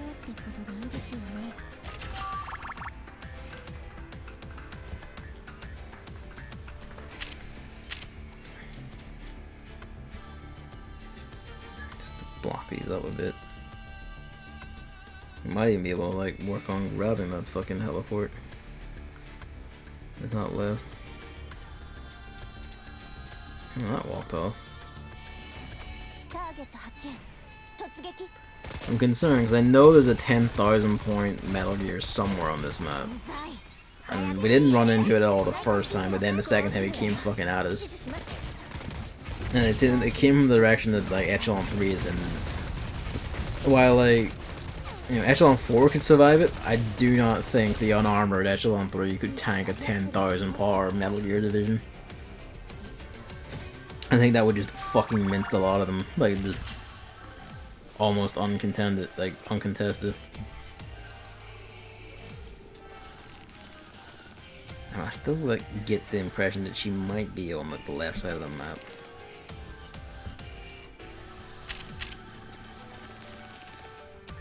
We juke and have a look. Stay here. We're gonna capture this so that we can have the resources. Take that fight, Luigi. Trilling himself right on. My son, I'm in here. You know where I am. You can hear me talking. Of course, that's not why he's trilling. He's trilling here because he sees a flyer, just because he's like, come pet me out here on the landing. With RPG Maker and Unity are rather easy to use, so a lot of low stuff gets thrown out. Despite the fact that they're still perfectly usable for making really good games, people just assume everything is shit for no reason. Unity especially has like an interesting problem. Hello. Hello. Yes. I'm in. Retail rise. Unity has an interesting problem where like if you bought the pro version of Unity, like the the pro version of the dev kit, the IDE, pardon me, like it removes the Unity splash screen from your game, whereas like the free version doesn't. That means like the really high effort stuff where the devs even bought the pro version for extra features and all that shit doesn't have the Unity logo on it, so a lot of really good stuff that's made in Unity just like fucking just goes unnoticed essentially because like it doesn't have the Unity logo on it. Oh, pardon me. So like an RPG Maker game will like mostly be distinctive unless the dev has gone like extreme lengths to customize everything, but like yeah, Unity basically tanked its own image by that shit. And also like it never really made efforts to try and like, contain the amount of like asset flips and shit like that were being made with Unity off the Unity store and all. They just didn't care, so they kind of hurt their own image in that sense. RPG Maker just gets like a bad rap just because people are like, oh, it's used to make shit games, because like beginners or like lazy people will just put out like shit things and try and sell it for money, and it's kind of like, well yeah, but like people can do that with fucking Unreal Engine 4. People do that with Unreal Engine 4, and that's still like a respectable engine. RPG Maker just gets like a lot of unfair shit, really.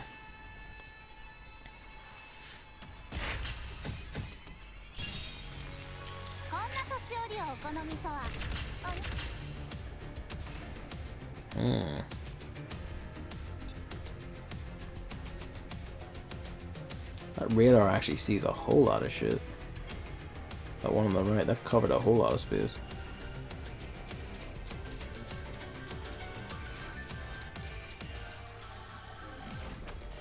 Anyway, since we're talking about RPG Maker, here's the required shill message for Heartbeat.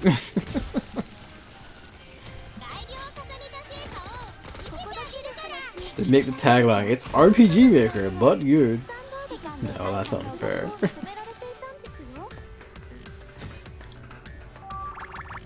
Ugh, pardon me.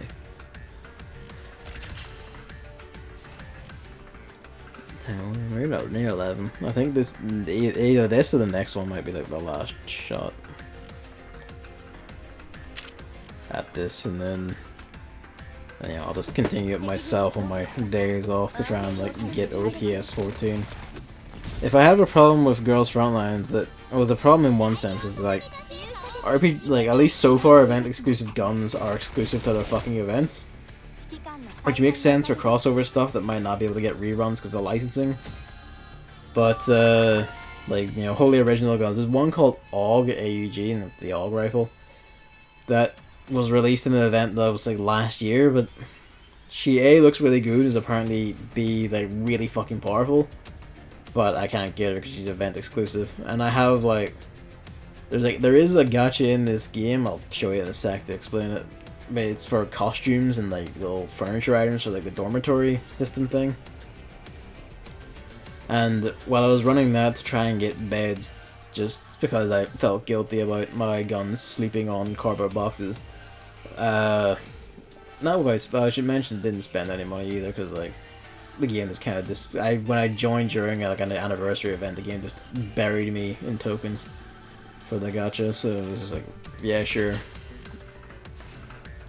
I was using that and I was trying to get the beds. I got costumes, and I got 2 copies of a costume for a machine gun that you can't get outside of a certain event, and it's just like, great, thanks, like fantastic. I got this like these 2 outfits for this gun I can't fucking get, just sitting here. Great, cheers. Okay, I'm gonna push down. Oh, tell me you're fucking scarpered.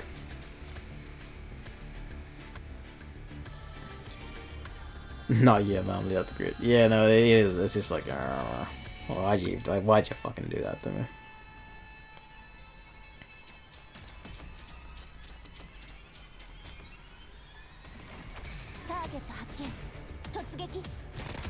Yeah, like, see, I continue experimenting on Unreal 4 and I managed to create a grass field of controllable and animated character. Hey, the first steps.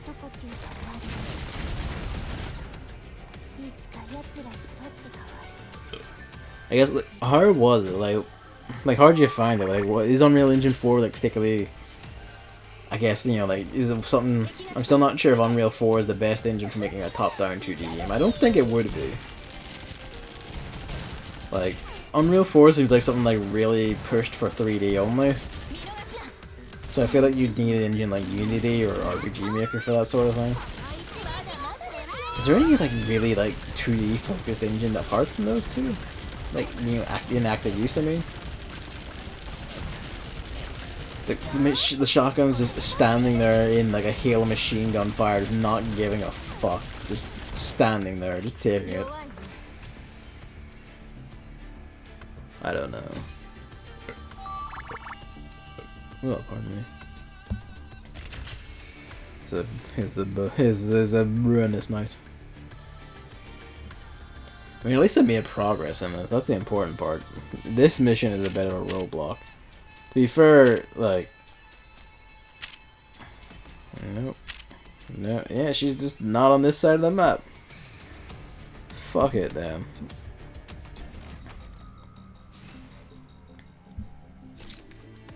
I'll just chase her in my own time and try and determine this shit better on my own time. The original release of Operation Cube ended on this mission, and this Operation Cube Plus added a second chapter of extra difficult maps. I don't know if I'll actually do them even in my own time, because they're called Blindfold Method, which is just like remixed versions. Although that is a new boss there, and there actually. Maybe it does have its own story on top of that. I don't know, but who knows how they managed to get there the way this is going. Handgun, you're a little handgun. No, this did knock you out. You're a rifle. Alright. Before I do that, let's see the dorm system. I might as well show it off while I'm here. Basically, you make rooms for your guns using. There's a gadget, uses tokens. Like, you roll on it, you get costumes. In this case, it's summertime, so it's all bikini costumes. You also get, like, furniture. I wonder if the bad dolls will be made for available for use later on. I would hope so, actually. I would actually really like that, because there's some of them that look pretty good. There's one of them that like walks around with these two giant, like, cannons. Like, that look like magnums, like, mounted on her hips. That just, like, shoot fucking rocket shells. Don't know what class she'd be, but if I could fucking use her, I'd kill for that. Yeah, no, not this. You can, like... Where is it? Preview. Like, there's all the furniture sets, so you get... Basically, the idea is you get all this shit, and that comfort meter in the top right corner increases. As that does, you get... There's like a little energy thing that comes down. You can sort of see it sometimes, like in the top corner. Are tokens available free to FTP? They are indeed, yes. Not at great rates, but they are available free to play. Like... That daily mission there, Winning Streak, has a token in it. You may go like, well, that's one token, but then regular simulation has a token. And like, there's several of these quests a day give you like a token each, and some of them will give you multiple tokens and shit like that. So you can get like a few a day, free to play. When you build those up, and it's like 100 for like a 10 roll, or get 11 really, because it gives you a freebie technically. Open code's a freebie.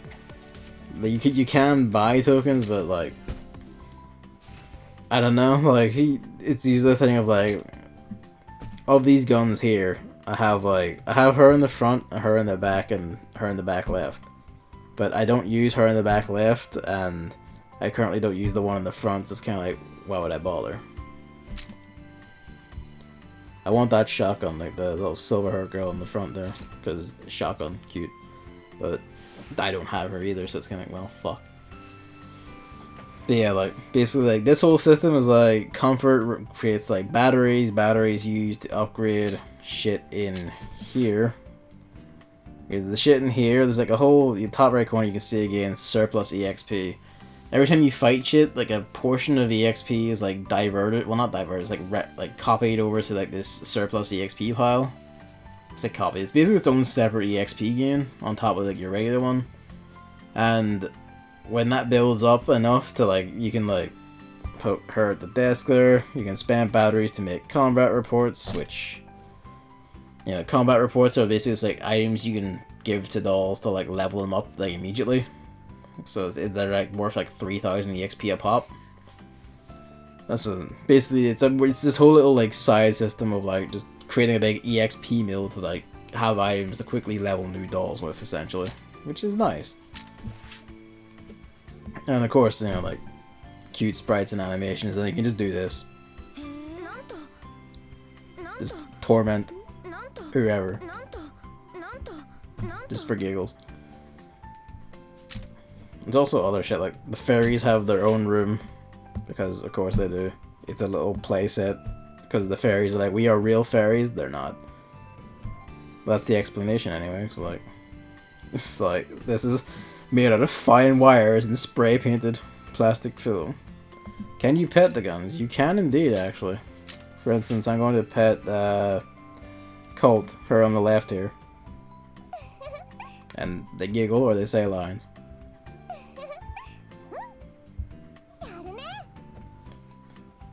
Every day, like, you come in, you poke them, they'll have like a little heart over the head, you poke them in, and you get a bit of affection boost for that. So, you know, it's worth coming in and doing it. And there's a lot of dorms. There's 9, because I have her. Here's Etch 3, look at the way Ingram sits on chairs. She just slumps like a piece of shit, because she is a creature after my own soul. In Unreal 4, you basically make a flat texture in the middle of space, and then you make a character that flies, is not affected by gravity, and is locked to a position in one direction. Then you have a sprite that flies around in 2 dimensions in front of the ground texture. For the player, it looks like a normal 2D area because you lock the camera in front of the sprite. I think Unity used to be like that. Oh, fuck me.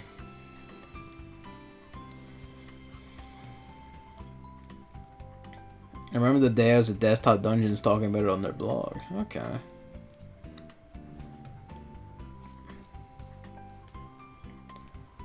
But like, I don't know, I feel like there should be like a, I guess, dedicated 2D engine that's like none of this like, basically tricking a 3D one to look 2D, but like just a proper, although I guess like, at the same time maybe that's just like especially difficult to do, I don't know. Maybe I'll look at XNS. Fair play, how about it? You did say there, and I don't think I read it aloud, but you did say, like, Celeste and Stardew are made of XNS, so that might be good. Forgot to read that. I read that, but didn't, like, read it aloud. They communicate with XNA. Oh, sorry. Pardon.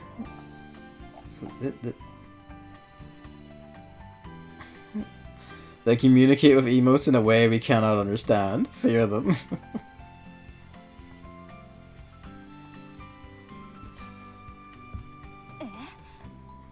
Torment. Famas wonders why I do this to her. Oops. Ingram just doesn't question her fate, she just accepts it. She's just like, okay, this is the life I lead now. I have fun doing this. Don't judge me. But yeah, that's its whole own system. If I do have a complaint about this game's like monetization, it's that like, friends, this is the shop, and like these are just coming into this one in particular. This is where all the costumes, like these are all like the costumes, and you go like you see these prices like fucking 2,468 gems for like that one, and then you look at the gems and you check it there, you go, look at that. That fucking costume is like 30 fucking quid more or less. Yeah, basically 30 fucking quid for that costume. Like, Jesus Christ.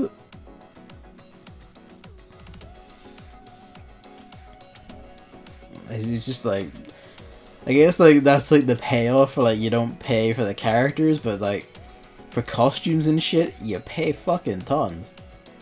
And I guess like, I don't. If I had to have it one way or the other, I guess like extremely expensive costumes is better than, you know, paying to roll for characters at all. But it is still kind of like, fucking hell, lads.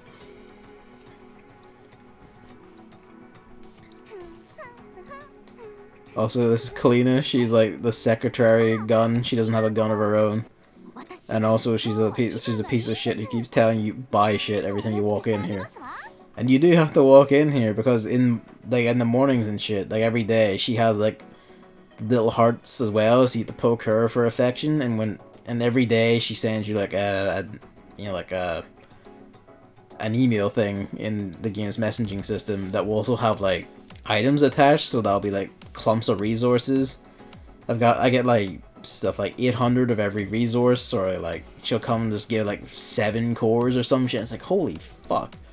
Like she'll give you some really good shit, which means you always have to go into the shop and poke her every day to make sure she keeps liking you, so she keeps giving you the really good shit. I feel like that's probably intentional to make you go into the shop every day, but at the same time it's kind of like, well lads, I'm not paying 30 quid for a titty costume, I'm sorry. Oh, at least not for that. Oh, we've reached the max of our things. Oh shit. We're full up on guns, we need to grind some down. Who needs points? Well, everyone here needs points, but you have a bit of a gap. Numbers on the right turn yellow when they're maxed out. There is a thing where like different gun types give you more of a point, like one of the stat points, but yeah, I don't think that I had that much. I just dumped them all in. Fuck it.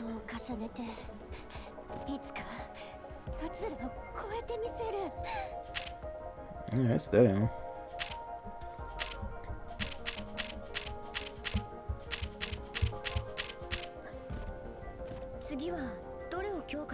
Huh. Oh. 140. What the hell? How many slots have we? No, there's still more left. Okay. I was gonna say. Oh, it's still like. Oh wow. I filled up on dolls. I'm keeping or something. Like fucking hell.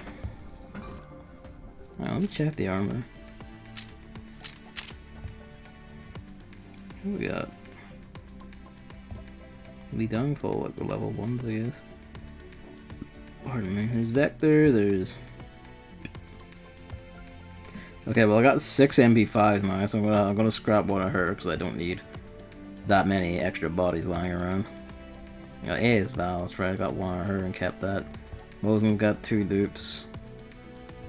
Okay, yeah, I'm basically getting built up on dupes for like dummy linking extra bodies, so that's kind of a problem. I want to start leveling people, or just start grinding down more bodies. No, I'm not using M14. There's SV9. I was meant to get rid of her. Not using M14 at all, so we'll have to bend her. One of you. And I guess everyone else can basically stay, because I'm going to be either using them soon, or will push myself to use them soon. I wonder what they do after getting fired. If I remember right, some of them, when you talk to them and like they're back, like there's a wee area where you can talk to them when they get costumes, and you'll get like cutscenes that tell a backstory. Like the only one I've heard offhand is like where is she? Sat 8. Like her on the right there, the fluffy shotgun. Like apparently before she was like repurposed as like a shotgun droid, she used to like be a droid for working in like what was it? Working in like animal centers and like other service jobs about like caring for people. So it was either like stuff like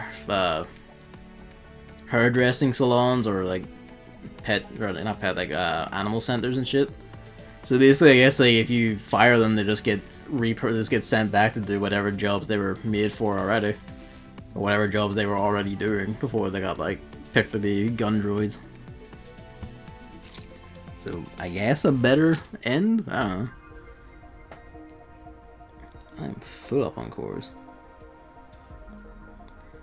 And I guess, you know what? Let's just try drilling out some shots and see if we can get Contender. Fuck it. We're not going to. 130, already fucked it. 140, fucked it.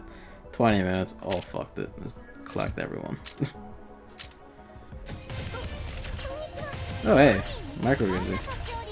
That's another core, because I don't use her. Oh. Maybe? Maybe. 110, that's IDW, I fucking guarantee. Like, fucking watch.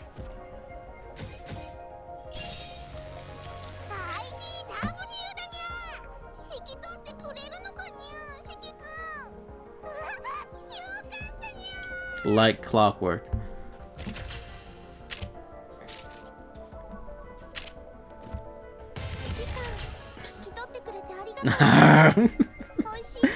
Oh man.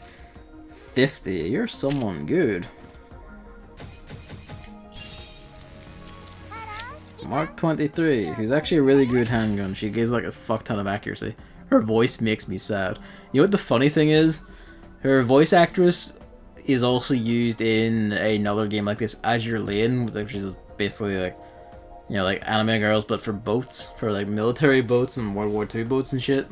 Which is actually the second one, because there's also a Kantai collection, which was like the same thing but before Azure Lane. And apparently the voice actress is in Azure Lane, and she also voices a,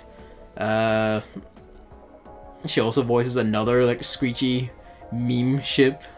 So I guess that's just that voice actress's job, is just lend voices to like the screechy things that people, like ultra common screechy things that people just get sick of.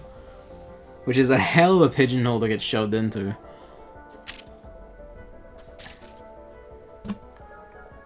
Banging a lot.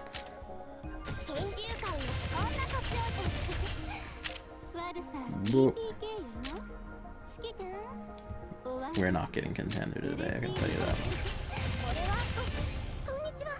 I'm not gonna keep doing this for this is like an hour or two, basically. 49, who are you? Hey, another Jericho. I got her and she seemed pretty good, and I was already happy with her because I really like this design and I want to use her, so like, hey, free body. Bring it down to 15 and then I'll just say, fuck it. Not worth proceeding. Is that another Jericho? Fuck me. It's been worth it after all. 140, it's this SM. Hey, it's another micro Uzi. Is that another micro Uzi? It is. Jesus. Well, that's 15. I also stopping it there because, as you notice, ammo and rations are now down to like 7,000, which is like hardly like in the red or problematic or anything. I just like imposing limits on myself. It's like, no, you can't go that low because I don't like you'll take you can't. Is that like, you know, like 2 is one thing. You know, like 2 is 1 and 1 is none. Like 7,000 is basically nothing, even though it's quite a bit. I am the same, don't worry. We'll see who these two are. DK and M1911. 28.79891.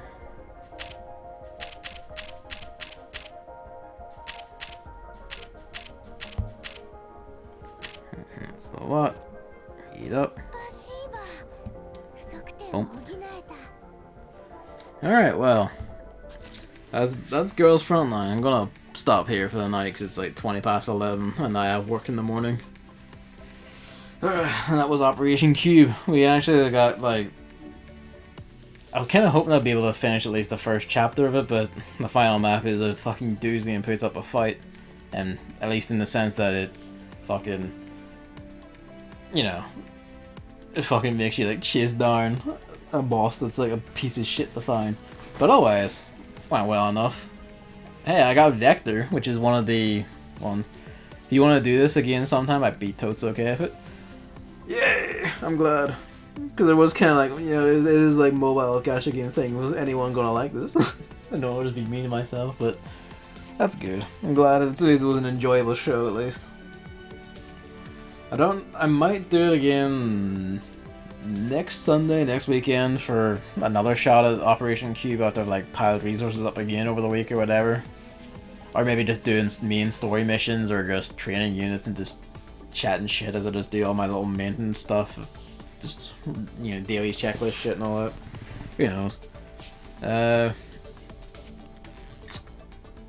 Next stream is gonna be Wednesday because, like, you know, the Prime Day stuff on Monday and Tuesday, and there's like Amazon workers striking, and it's like people going like, you know, solidarity, don't stream on those days. Like, you know what? All right, that's a good plan. So on Wednesday, I'll be back with, pardon me. Oh God, I'm dying. The Ruined Nation. I'll be back with starting Hard West. I can always just ignore the game and random web novels in chat. You can. And in some ways it'll be easier because it's like a lot, you know, less effort, like a less concentration on my part because it's, you know, like a simple turn-based strategy game thing. But yeah, on Wednesday, Hard West starts up, and then I guess like right after that would also be Thursday stream because the Splatfest, and then Friday and Saturday as well, maybe. Definitely Friday. I'm debating Saturday as well. Depends on the Thursday, I guess. And then, yeah, maybe another Girls Frontline stream next weekend or the one after. There's like another 2 weeks left for Operation Cube, so I can always come back and take shit again. But yeah, thank you for watching. Thank you for coming out. I'm gonna go wrangle my cats and then go to bed. See you on Wednesday, lads. Hard West should be a fucking laugh. And I'm away. I should have done that. Ow.